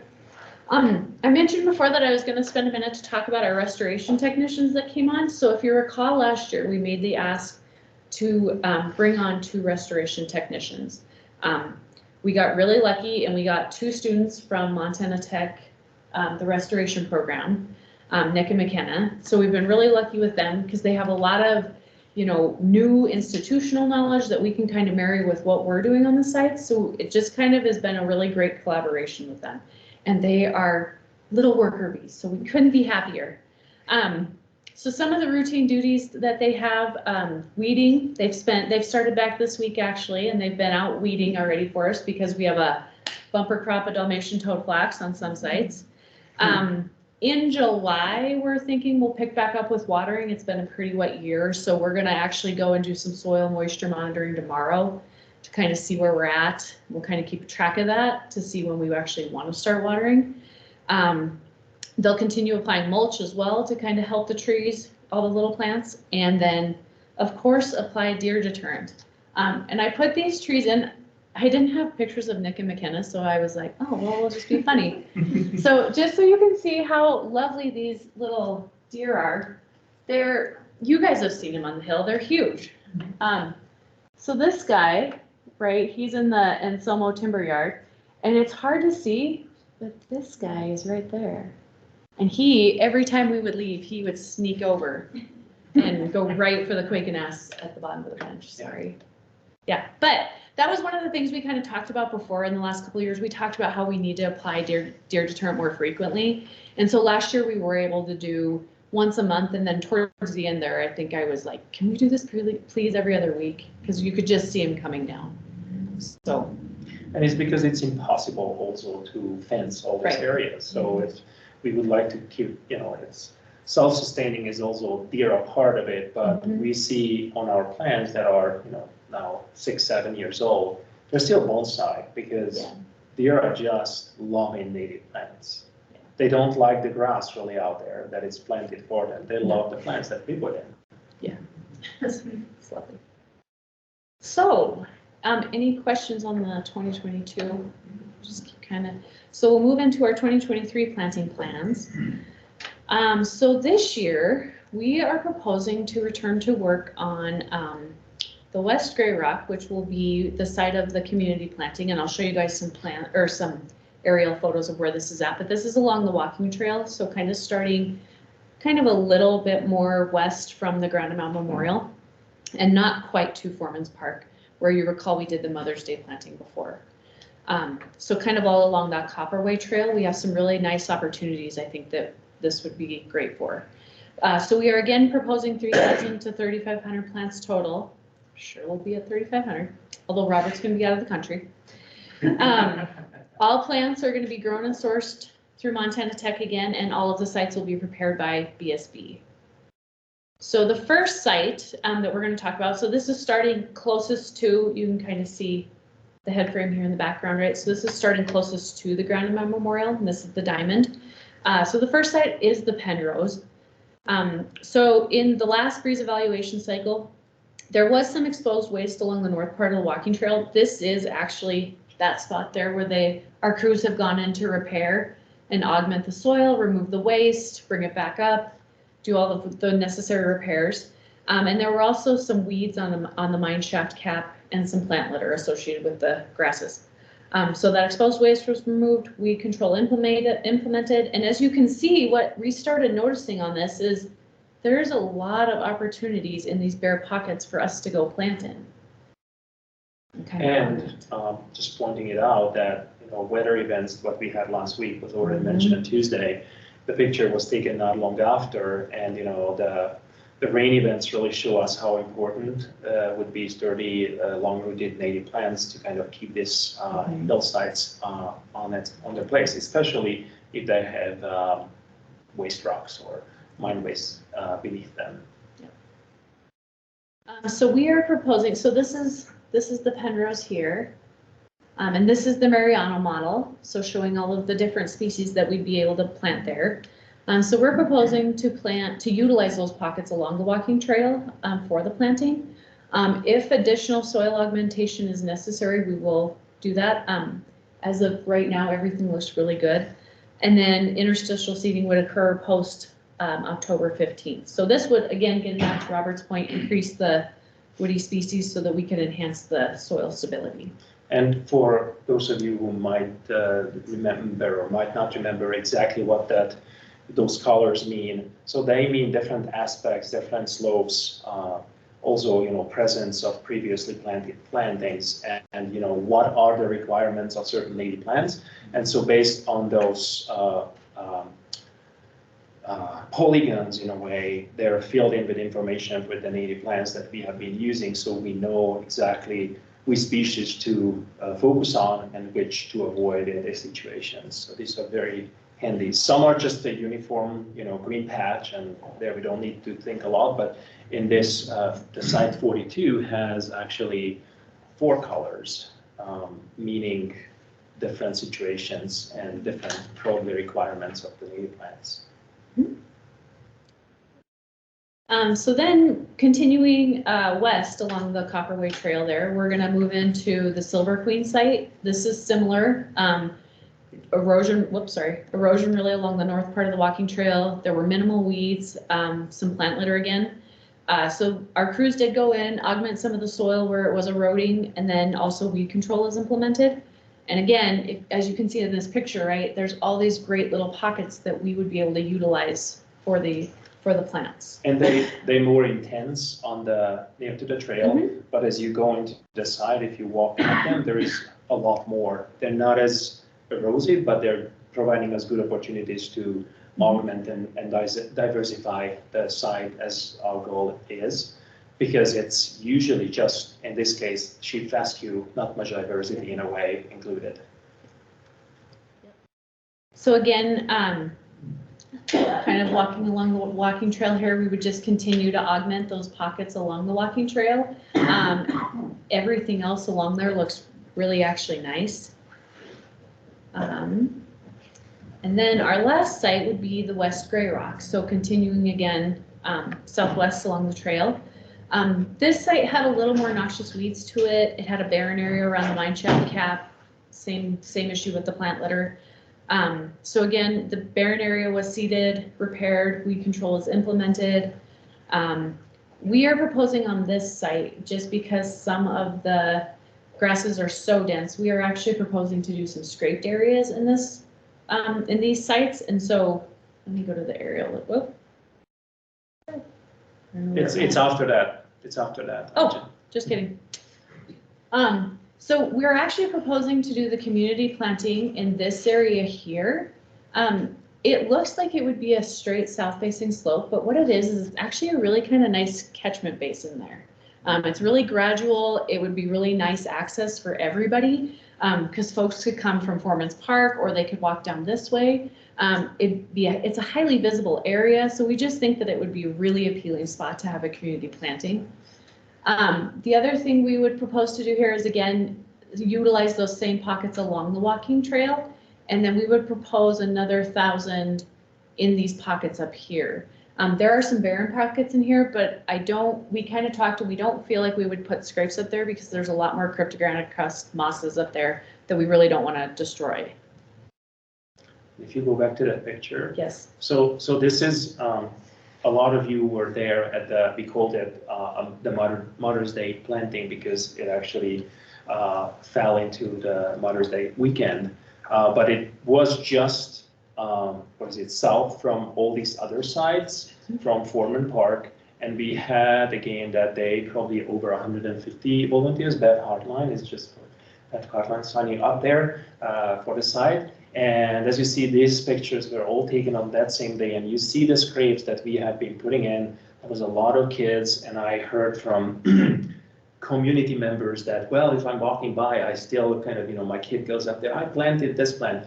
And today, the site has, giant, bushes, like the rabbit brush, the sage bushes, and then there are other things. So there, also, if you're curious, 2018 money, that's when we put the plants in, and by 2022, that's the time of the monitoring. We lost some plants, but we have a 70% survival rate. And because this area is very high visibility, it actually showed really good successes. So probably the soil is just better. The grasses are less competitive. The mine waste probably is not as gnarly beneath it.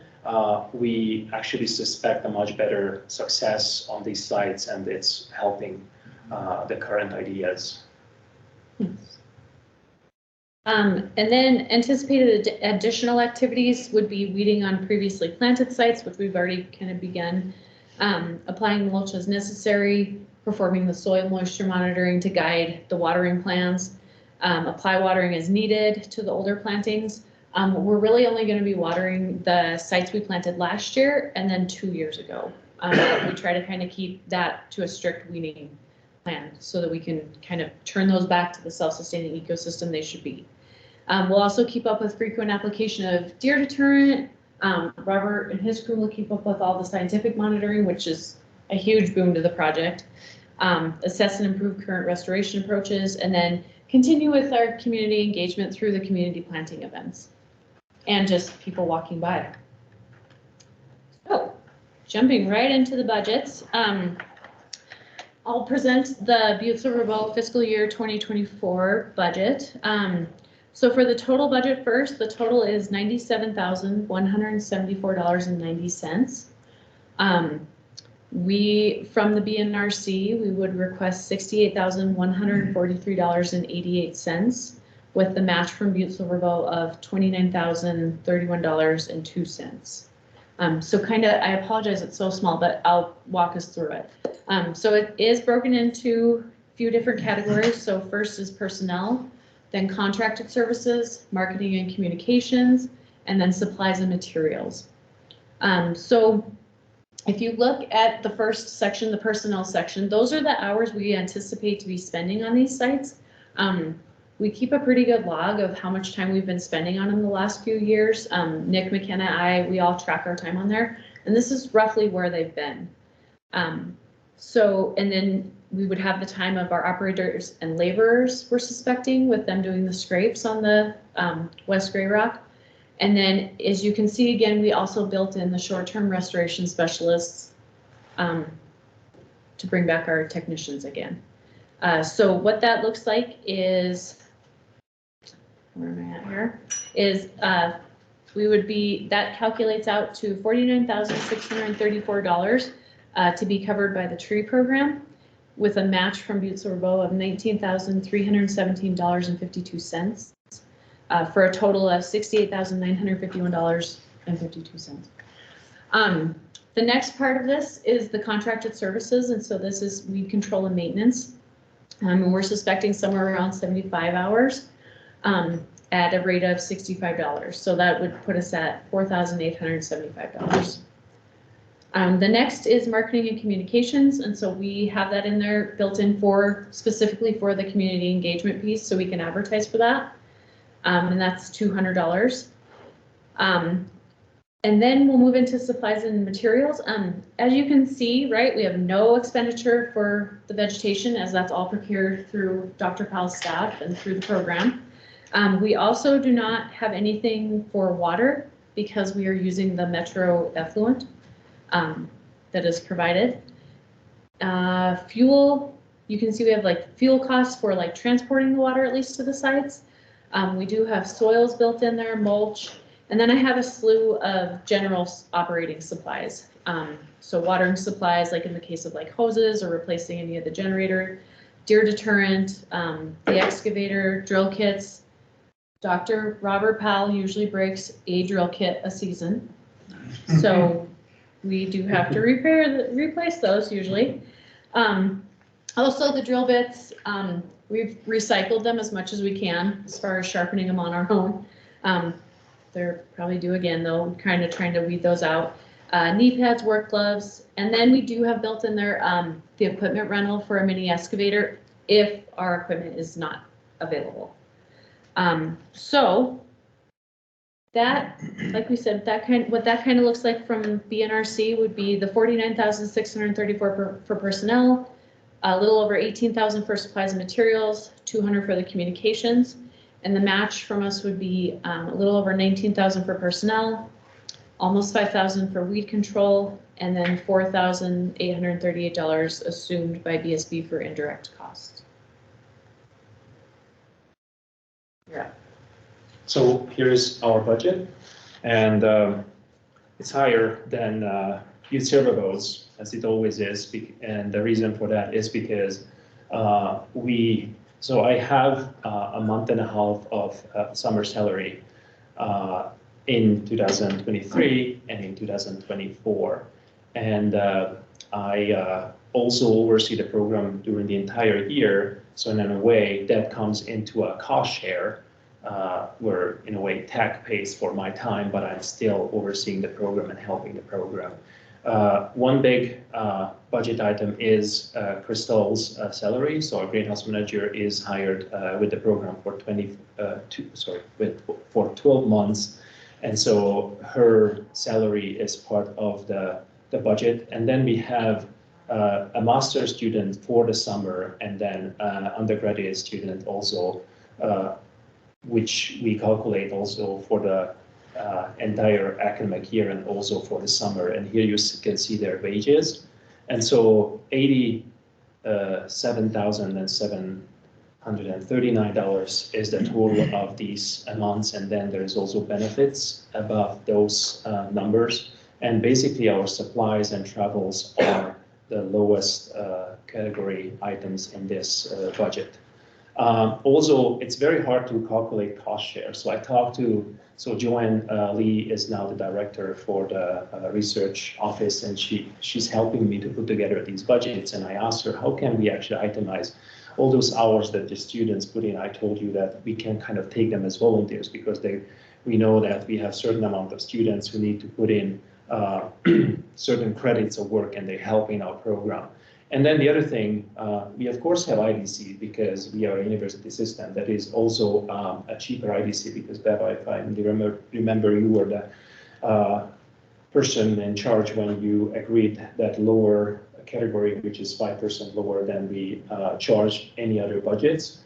But what is the program getting out of this IDCs? So I was going through and calculating what it could be that the program, NRDP program, doesn't need to pay for. So now we have 2 greenhouses that we operate 12 months a year, and there's harsh and very cold winters here. We have also 3 hoop houses, and there's cooling, heating, watering, and electricity for those facilities. Just that is, I think, giant because we know that they're consuming a lot of energy. We have approximately 1,000 hours by our students and volunteers. Montana Tech provides us a vehicle without any charges, so we don't even pay for the gas, I figured, which is not a lot of money, but it's just still something that we are getting.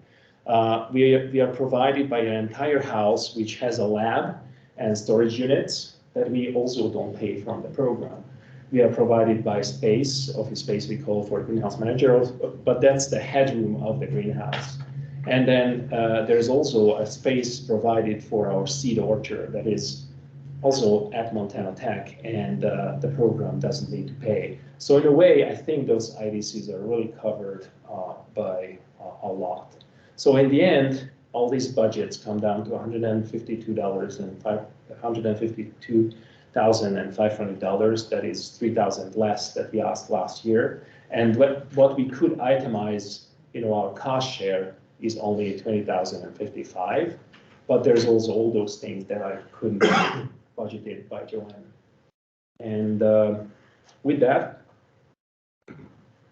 we thank you for your attention, and we are ready for questions on either of the activities or on the budgets or whichever areas you are curious about. All right, great. Thanks to you guys. We'll go ahead with questions from the council first.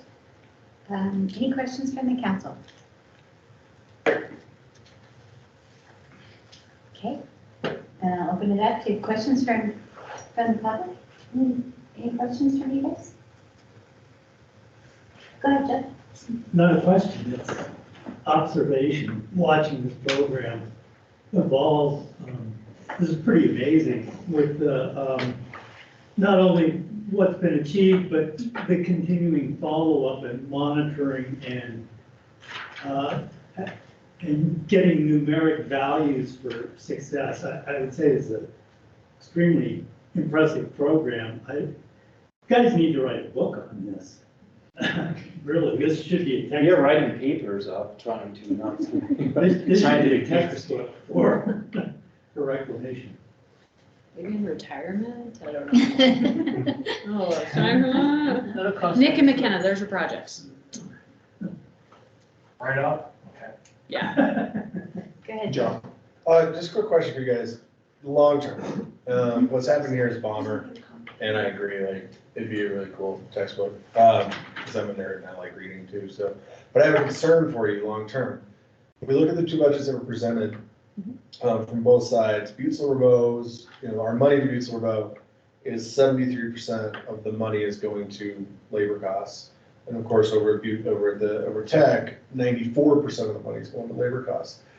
Well, not if, but when our money is done, how do you guys sustain when you're starting at this level of money coming from us? I get concerned that when our money dries up, these projects dry up and we lose the benefit. So are you guys planning for that? Because right now that's an extraordinary percentage of money that you're relying on from this one source. I'm just curious if you guys have plans about how to sustain the programs. So if you want to, I can start quick. I know, I don't have the actual percentage, but I know that we don't even come close to spending our budget every year. Pat, I can't recall off the top of my head what the number is. Yeah, I think we spend somewhere about half on what it is. So, and I guess in the sense of things, if, in the long term of things, we would still have, some kind of summer help that would come in to do some like weeding and watering, and then I could always be a part of doing some of that as well. I think the benefit to the community, right, would not be installing plants, because there's no way I could have any time to do that. It takes a lot. Do you want to add anything to that, Julia, or? I would say from at least the Department of Reclamation's perspective, we see this as an investment in today. And the way that the program has been structured from the very get-go is to establish and integrate a self-sustaining aspect. And so I believe through coordination with our department and then the council itself, if there were a time where we would say, it looks like time for us to stop installing new things so that we can focus on getting everything into a self-sustaining mechanism. Also, while keeping mindful that most of these plantings are located on source areas, which Butte Silver Bow has a long-term operations and maintenance obligation to fulfill.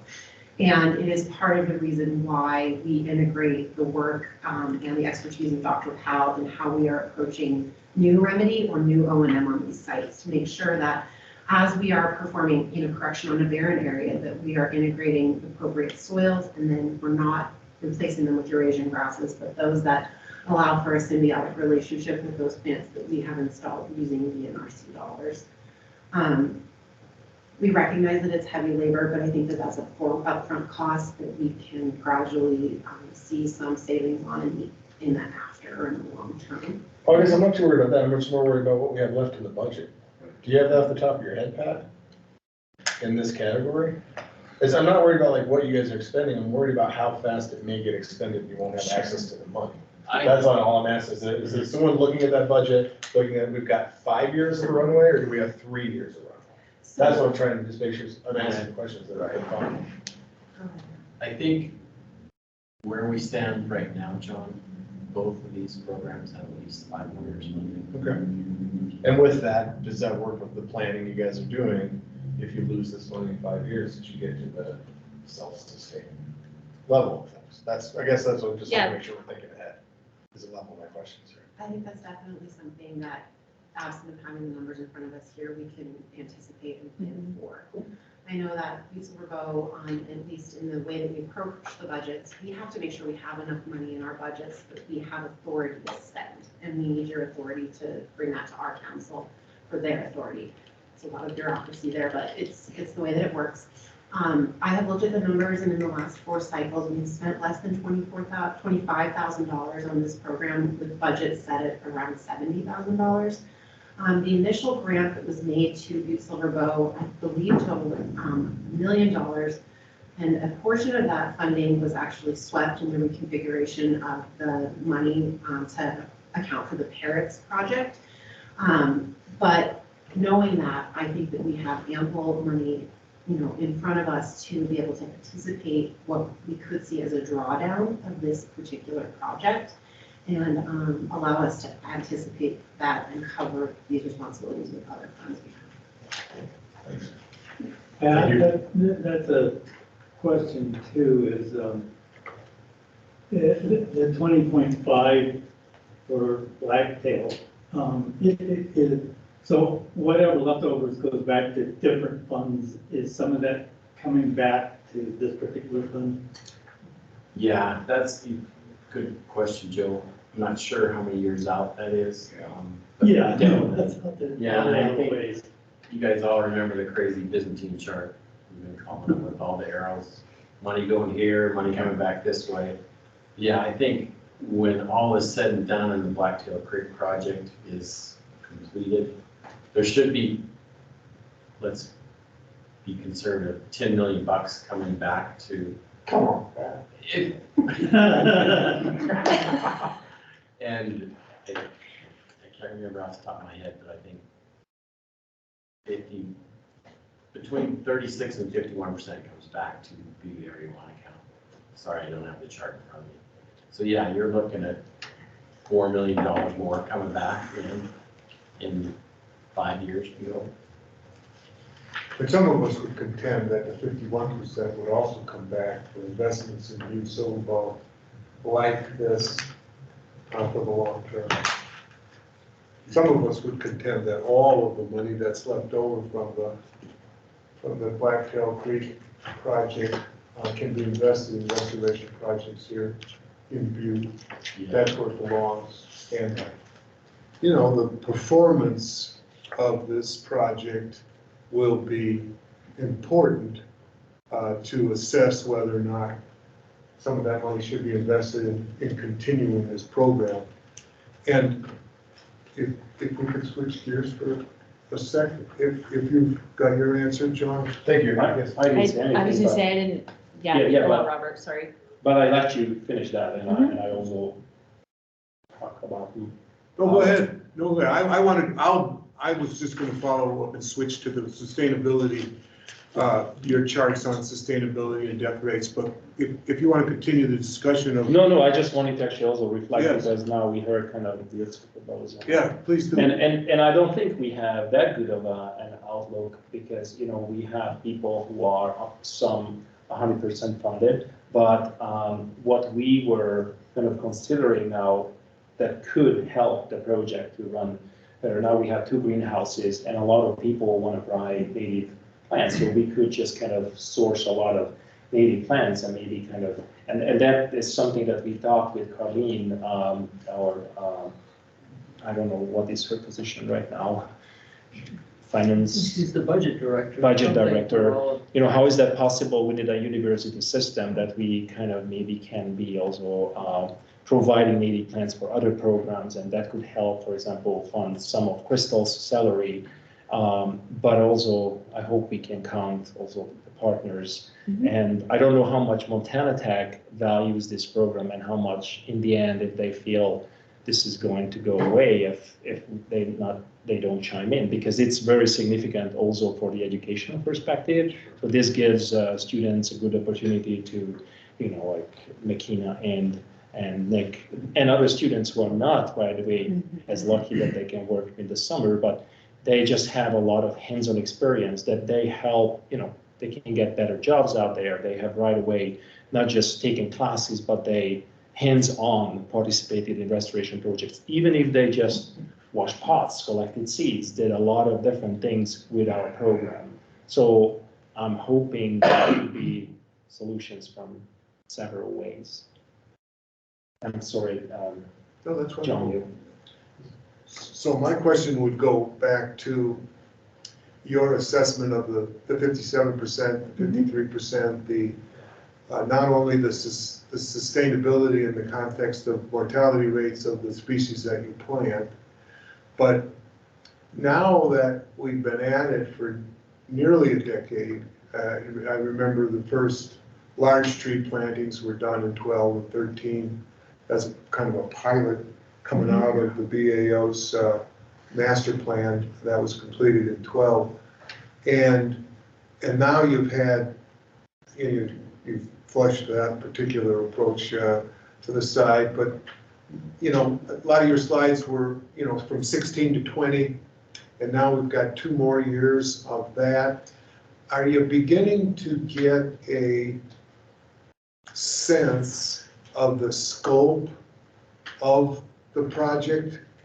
I guess following up on John's point about the sustainability from a money perspective, the sustainability from how long do you think we need to perform on the Hill? And I know that there's, we want to sustain the program at Montana Tech from an educational perspective. I think that's got tremendous value. But, as to trying to explain this to just the general public, is this a perpetual endeavor? I mean, that it will never be done, quite frankly, in order to reestablish the native plants on the Hill in concert with the remedial effort, or is there a saturation point at some point? Now that we're in 10 years total, 5 years or 6 years of doing it in, I think, a sustainable way, any thoughts on the crystal ball there? I think there will be an end of it, but what I think and what I feel, not very soon. Right.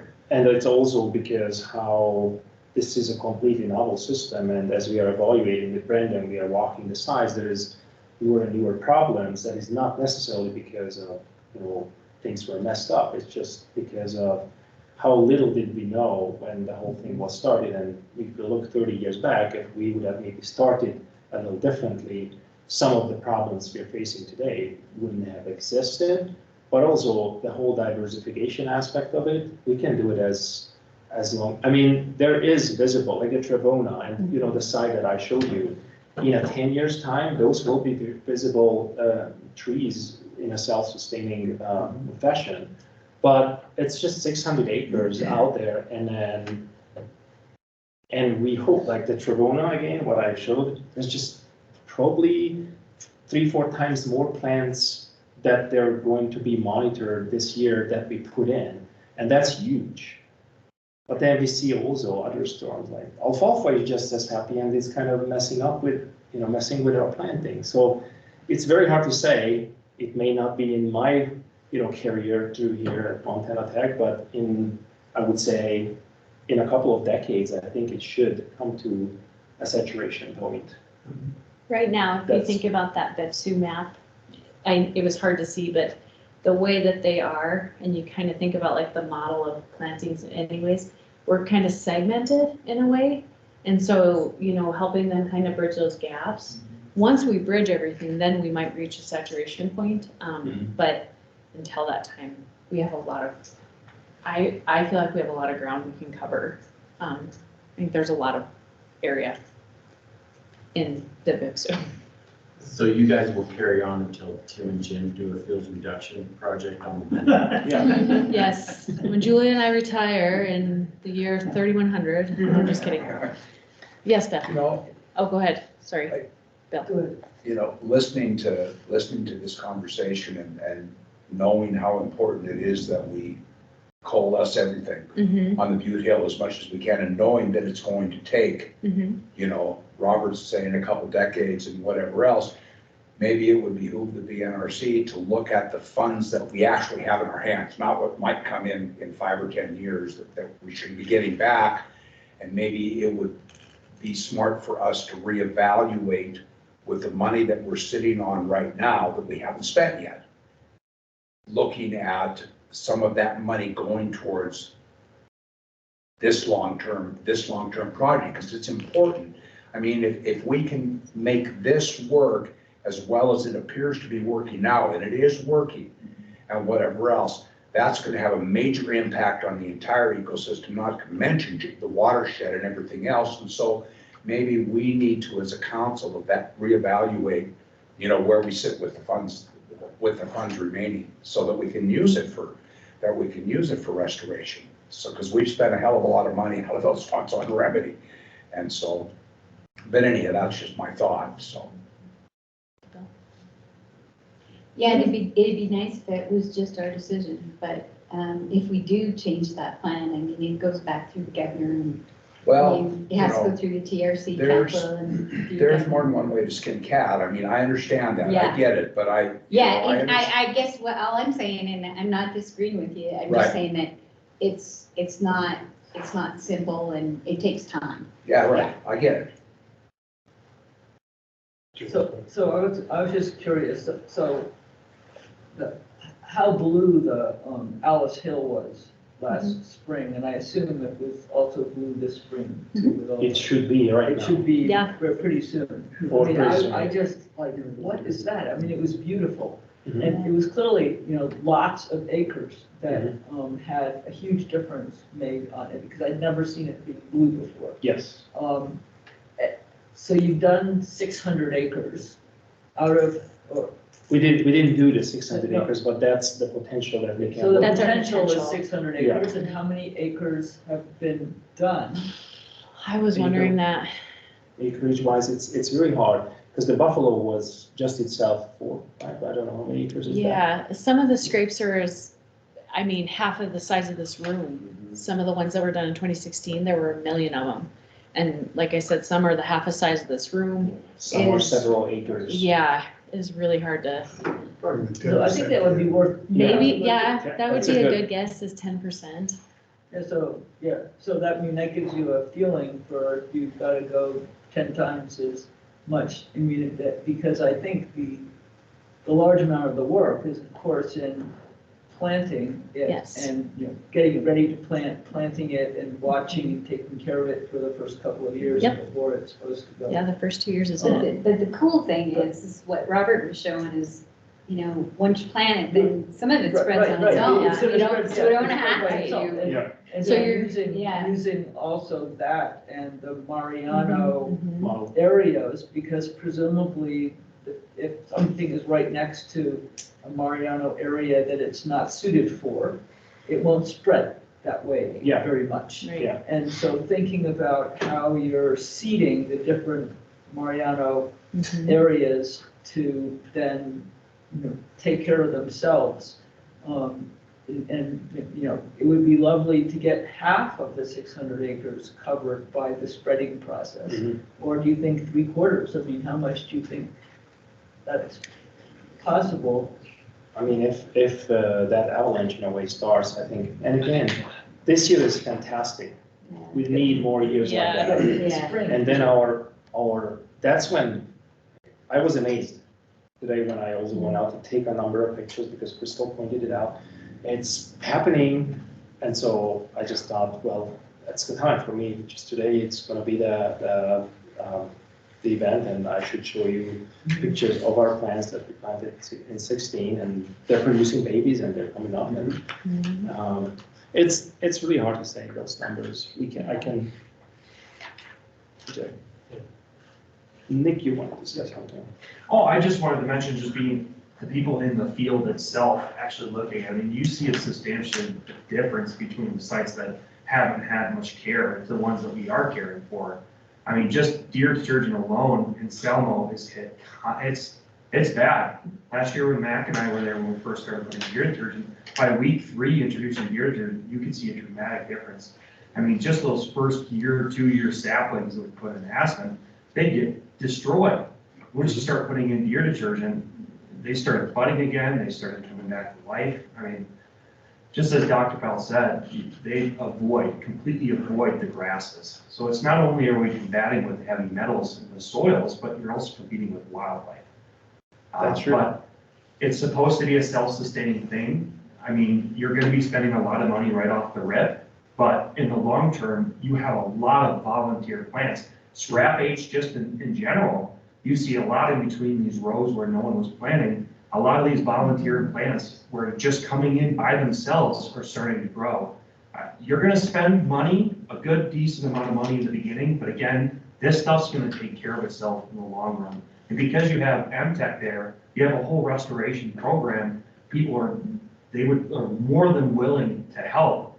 You're gonna be spending the money in the long run, but towards the future, you're gonna have little or pod projects that just need volunteers rather than, you know, a full-time paid person, you know, such as the restoration techs. But again, that's decades in the future. But yeah, it's gonna save you money in the long run.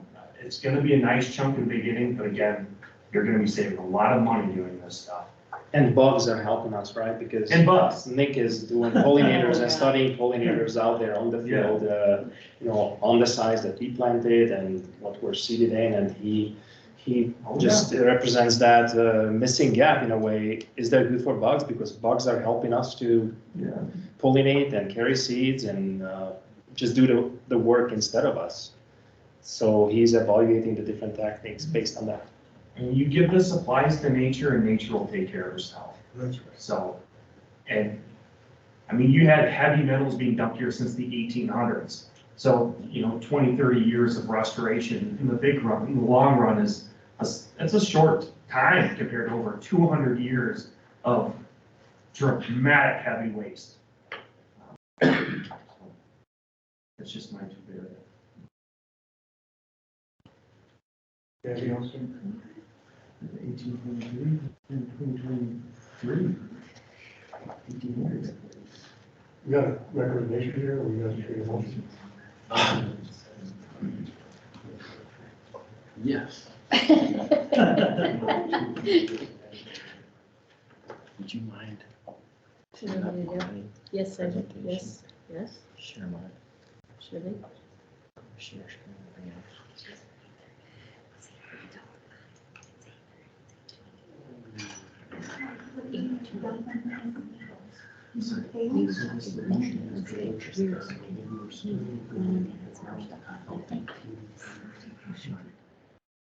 There. Okay. Are you wanting your action items? Yep. There you go. There we Got you. Yeah, they're good. Thank you, guys. Thank you. So yes, you guys are to the action item. At your discretion, you can vote for either project one at a time, but I think they're so intertwined now that it would be hard to vote for one and not the other.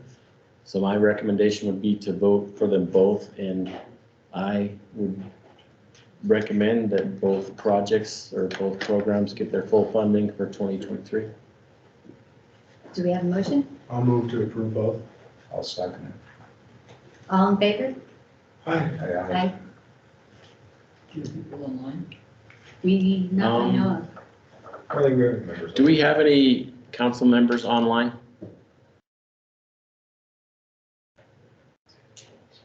I didn't see any to begin with, so it sounds like no.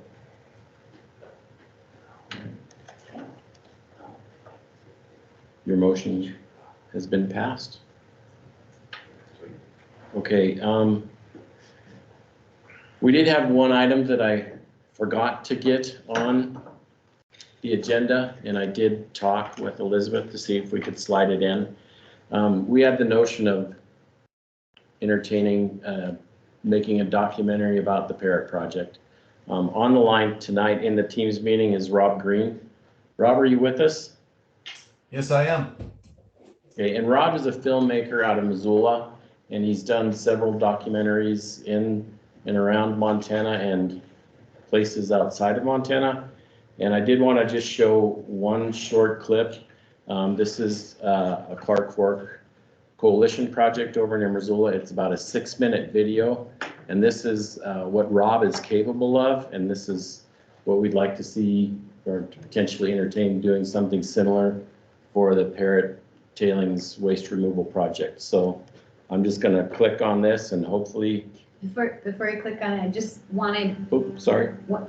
Wanted to everybody to kind of watch this and give you in your mind. This is not an action item tonight, or we wouldn't have been able to just slide it into the agenda like that. But Yeah. we want to just get this out there so that everybody kind of gets a chance to see it. So here we go. Yeah, and then if we're not even asking for input tonight, but later on, we'll try and develop a proposal and bring it to you guys for your consideration. So tonight, we just want to.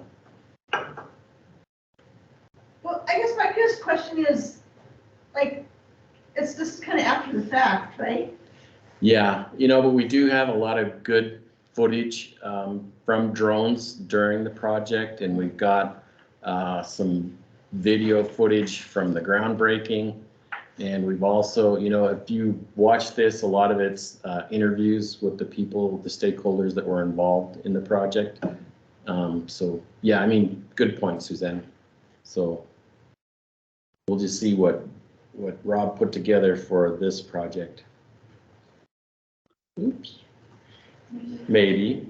Sorry, I interrupted her in the middle, I had it running.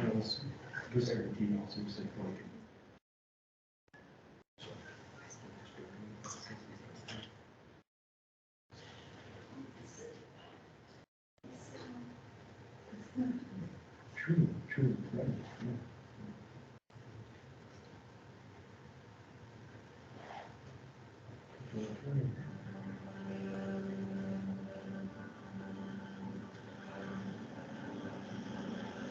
The Clark Fork Coalition has been prioritizing restoration of Lolo Creek for quite a while now because it's such a major tributary of the Bitterroot River. It's actually the third biggest tributary after the West and East Fork.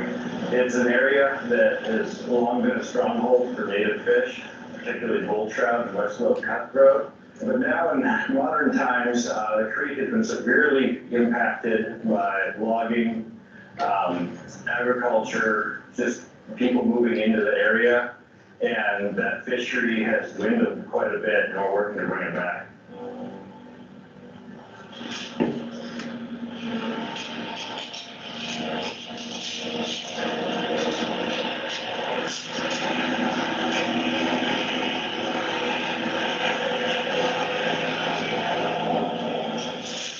My name is Jed Whitley. I'm a project manager of the Clark Fork Coalition out of Missoula, Montana. Well, the reason that we installed the Lolo screen is because the fish are trained in the thousands, in this case tens of thousands, in irrigation ditches all around the Clark Fork Basin and the west. Now with the screen in place, literally not one fish will suffer that fate. There'll be zero mortality.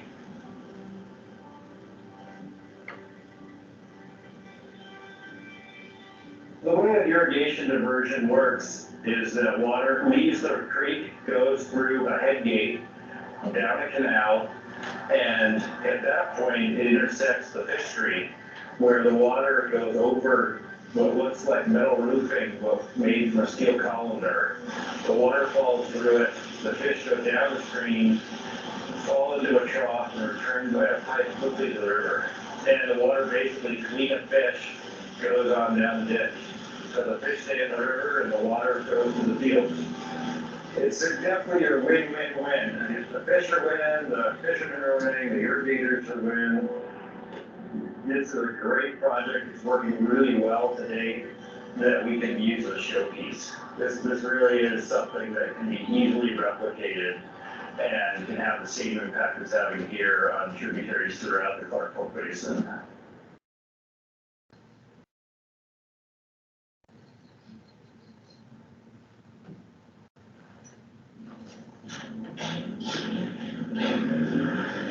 Mel Larson. I'm the manager on the McClay Ranch and the Lolo Ditch, which is 1,410 minus inches, if I remember right, with a priority of April 1886.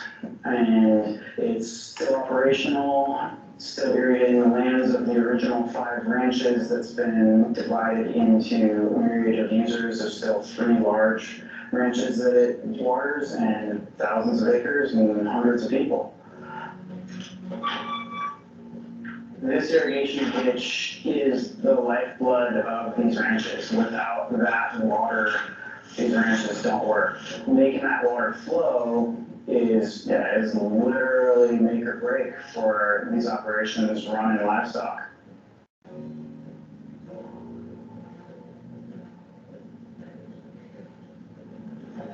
Fish screens cost a ton of money. And if a nonprofit such as Parrot wants to come along and install it and maintain it, like, sign me up. And so I signed up and we got this big beautiful fish screen, and it's had 0 impact on our rate. It's had 0 impact on our quantity of use. And so far I have only good things to say. I guess it takes me a little longer to measure my water when I change my head gate. It's a minimum of maintenance with a maximum of usability. And just that we can say it and forget it. I mean, we're really lucky to live in a place like this because we have wild trout fisheries, we have lots of public land, we have wild streams that have not been dammed up, free-flowing, and just basically high natural resource values that a lot of other people in other parts of the country may take for granted. I think for projects like this to get done in the future, it's really going to take a collaboration of public funding combined with private donors and people who are willing to make a commitment to protect and enhance these public resources. This screen is a major step in our Bring Back the Bitterroot campaign. It was our #1 priority project. We're really hoping to build on this screen, use it as an example for other irrigators to come and see that this is possible, that it works really well. You know, it's really about building the trust that we can do this and they can still get their water. I think there's a possibility to use this screen design all over the Bitterroot.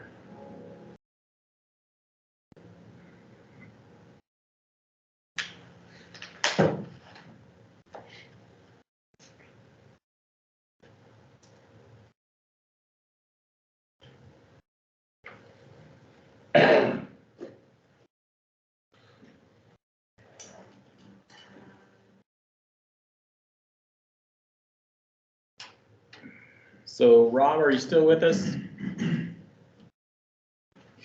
Yep, still here. Okay.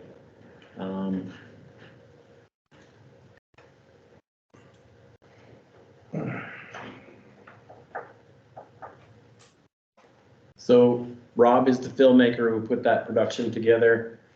He wanted to be here tonight, but he's busy making a film. So he's in Missoula right now. So I guess we're just kind of planting the seed for you guys to think about this. But if you have any questions for Rob, go ahead and shoot away. I don't really have one for Rob, but I do have one for us. Like, if we're gonna proceed with that, there's a big question of conceptually, what are we making this about? Like, we can take, there's so many different, we're not doing this as a congratulatory, I'm tired, pat on the back, but I think, you know, there's a lot of message in there. This was restoration money that had to be used for remedy. That could be a whole film right there. Yeah. I mean, so rather, I mean, it's interesting that you guys have gone so far as to look at a potential director but the concept behind the documentary at all is, what are you going to be talking about? Because there's so many different ways to tell this story. And I'd be curious about which path we want to take before we started selecting director and scope. I really think it's a blank slate, John. So yeah, I mean, that's just my only comment. Yeah. I think there's, you know, the guy who's spent $500,000 on making films. There's a lot of pre-work here that seems like needs to be done before we're getting into this level of stuff. Okay. What was the production cost on that? one of the things I think about with that sort of a response to it is, certainly I'm not here to try to rush anything through, either. I think that there's an important story here to talk about. And I want to be as good a partner as I could be, provided we decided to go forward with it. But I think sometimes that getting some of those people in the mix early is when you start to figure out what exactly that story thread is going to be, and how best to talk about a project like this, how best to talk about, the spirit of an entire community and sort of the partnerships that happen there. So, I think certainly, I think it was John I heard was talking about, what's the direction that we're going here. I think sometimes getting those storytellers, directors, cinematographers engaged in that process at the get-go, in collaboration with a lot of people like yourselves, I think can really yield in the end the strongest possible result. And Rob, John Sesso had a follow-up question. John, would you repeat that? Well, I just wanted to know what the production cost was for what we just saw. The one that you just saw? Yeah. Yeah, so the production cost for that one was about $20,000. Thanks.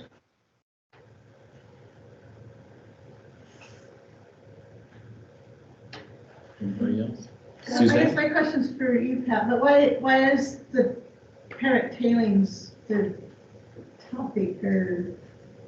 Well, that's been, gosh, I think we started that project. No, I mean, like, why would we make a documentary on the Parrot tailings versus like what we were just talking about, native plants? Well, maybe you could do one on that too. I mean, they're both great topics, and I do think that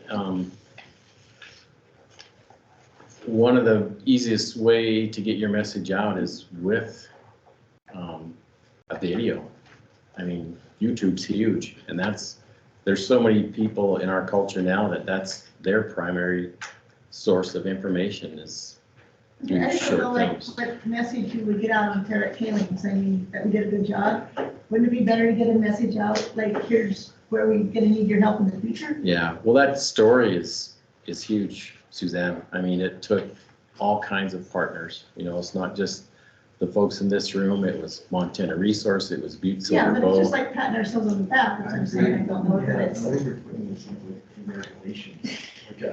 You're celebrating. Yeah, I mean, we're trying, but, I don't think we should lose our mission. We're still trying to make the community better, not, Yeah, I mean, whatever, I'm just asking the question. yeah.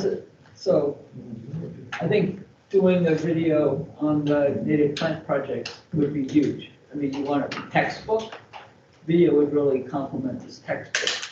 But with respect to the Parrot, there were a lot of people who were saying the stuff didn't need to go away. And yet there's this plume of highly toxic groundwater heading farther and farther toward the river. There's a lot of mistakes made in remediation, not to take away the stuff that's going to be haunting you for decades, centuries, millennia after. And there was a belief by some people that if you dug it up, you wouldn't find anything. But what happened was when it was dug up, one found more contamination. Yeah, I'm very familiar with the project. Yeah, I know, but I'm saying, but that lesson for other people, the value of that, not to brag, but the value of that as a lesson for people who are going into remediation type projects of, you want your remediation to have a long lifetime. You don't want it to come back and haunt you 10, 20, 50, 100 years later. And that means you've really got to be thorough in, what you're taking out and, what you can't just cover it up. And to me, that was the big lesson from the Parrot. And generally speaking, a lot of things, just in some sense, just get it out, okay? Because it's just gonna haunt you later. And it's a huge example of that. And it's not a congratulatory thing, but I mean that it's practically criminal that one has to use restoration money to do remediation because the people who were really responsible for it Now it's buried, it's under the civic center, it's under the parking lot, we don't need to worry about it anymore. And, you know, ecologically and environmentally, that's very, you know, that video. I just think there's a wider audience for other stuff, I guess is what I'm saying. And I think that the real story here, and, you know, being here from the very beginning, 10 years before the BNRC took up the flag for it, it was the community here. That they were told that this was gonna stay in the ground, there was nothing they could do, the decision was made, and we were gonna go forward. And it was the community that came together, and I still go back to those beginning meetings that we had, and the room was full. And it was the community that came together and said, no, we want this taken care of. This is what we want you guys to do with this money. And so that to me is the, you know. Had the people of Butte not gotten together and we had been the instrument in order to be able to facilitate that and whatever else, we'd be sitting here waiting still to get the Parrot cleaned up. And the Parrot is a huge problem, and it's still a problem with what's going on in Blacktail Creek and everything else. There's a tremendous amount of waste that still has to be cleaned up. We're sitting at the headwaters of the Clark Fork River, and we cannot let that go. And the people of Butte demanded that we do that. And the governor walked in and he said, you know what, we're doing it, and that's what we did. And we put forth a pile of money to get that done. And it's important to see that, you know, community efforts, you know, are taken seriously, and that the people that live here, you know, got and accomplished what needed to be done. And we're not finished yet. And it's going to be, there's still a long ways to go. Well, I'm one of the ones that wonder why we started in Missoula, you know? So don't say like the community got together. I mean, I like we started downstream, and that's because Missoula got together, right? And we were still not doing anything here. Oh, I wouldn't say we weren't doing anything. I remember looking at the folks' feasibility study in 2004. Yeah. And people were up in arms over it. We weren't listened to. We're a smaller community. We weren't quite as big and as vocal. Why is it, you know, you're gonna bring the governor into it? I mean, the governor should have been doing something that, you know, that should, you know, they should have been starting. Yeah, right, yeah. So anyway, the idea So here is it's- just Budget kind of think about category would it. this come out of, underneath our, you know, would it be Probably small just projects? your general Butte Area 1 account. I don't remember that as one of our categories. Yeah, it's okay, I'm just curious, like, as we get closer, we have to make sure we're doing it underneath the scope of our mandate. That it's coming from the correct category. Yeah. If we move forward, I'm just thinking that. There's still money in the small budget, or in the small project. Yeah, so Yeah, this is there a is. saga that if you guys want to document it, this is one avenue of doing it. So we're just bringing the idea forth to you guys. Yeah. And think about it, and we can bring it back to you later. So, all right, does anybody have any more questions for Rob? Thanks, Rob. Thank you, Rob. Thanks, for hanging Rob. in there. Thanks for being here. Yeah, we got. Thanks for joining us, Rob. Okay, we just have 2 more items. And it was just follow-up items from last meeting.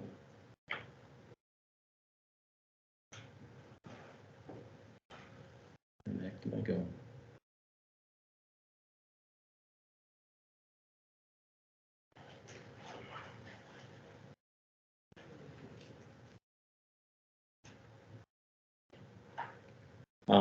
So if you remember last meeting, we had Amy Steinmetz from DEQ came and talked to us, and she talked about the use sustainability analysis on Silverbow Creek, and that currently the Montana Department of Environmental Quality is seeking comments on their triennial effort to redo the water standards. And this effort to reclassify Silverbow Creek would fall under that. So Elizabeth asked me to put together a form letter, and I can get that out to you guys tomorrow. The comment period doesn't end June 28th, and just like everybody doing book reports, they all come in right at the end, so we still have plenty of time. But I will get that form to you guys. It's a form letter. You can just copy and paste it and put it in an email and click the address and it goes to them. But if we don't get enough people saying, yes, it's important to reclassify Silver Bow Creek from an I stream to a C1 or B1, then it's not likely to get considered, so. Yes, send it out. Yeah. So is it an Okay. electronic version of it? Is that what it is? You can send a hard copy letter, you can send an email, you can scan a letter and send it in. Okay. So lots of different ways to do it, but I will get you guys the address and I'll write a form letter and you can personalize it or you can just send in the form letter. But I think numbers count. Only to the committee, you're gonna send it to your other fans? I can send it to anybody that wants it, and if I send it to you and you think somebody else will do the, let's spread it around and get this considered, so. So I've already talked to a few groups, TU would like to be Okay, part of it. sure. The other ones I was thinking about was CFWAP, maybe CFAC. Okay. Oh, John, he left already, but. You'll just let. Yeah. Okay, yeah, we can shotgun this, so I'll hopefully get that finished tomorrow, and I'll email everybody in this room.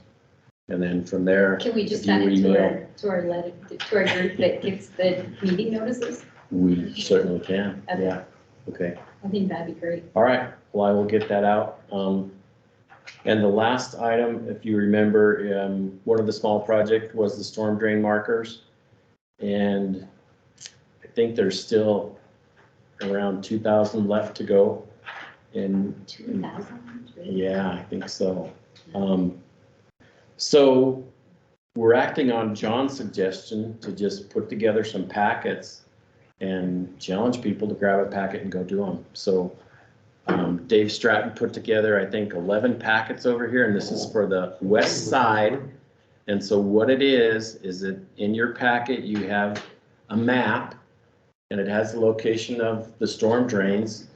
And we're asking you to go get your caulking gun and a wire brush, go to that storm drain, put your caulk on the marker and put it down on site, and then move to the next one. So these packets have anywhere from a dozen to, I think, 20 markers and a map. So if anybody is up for the challenge, there's 11 packets up here. And all we ask is when you're done, just hand us back the map and mark every one that you've installed. And then we'll, from the west side area, then we'll go to the next neighborhood, and we'll just keep doing this until we get them done. And you're the guinea pigs for this, so if you're too busy, I understand it. If you take a packet and you can't get to it, just let me know and we'll farm it back out to somebody that has the time. So John, thanks for the challenge. Could you also email us that instructional video that? Oh, you bet. Yes, I can do Just that. to refresh our memory on. Sure. How to do it properly. You bet, and I think it's a 1-minute video. Yeah, so, right. Yeah. Yeah. Although we watched it 10 times. I know. Are these Are these precinct 17 then? I got a weak mind. It's, Or is it just like? it would be west of Excel, south of Park. Okay. So that's that lower west side neighborhood. And I'm not sure if Dave's put together any other packets than that. This is just the start, but yeah, I think anything that hasn't been finished, we'll get a packet put together. And if that's a neighborhood where you want to spend your energy and wait, then we will.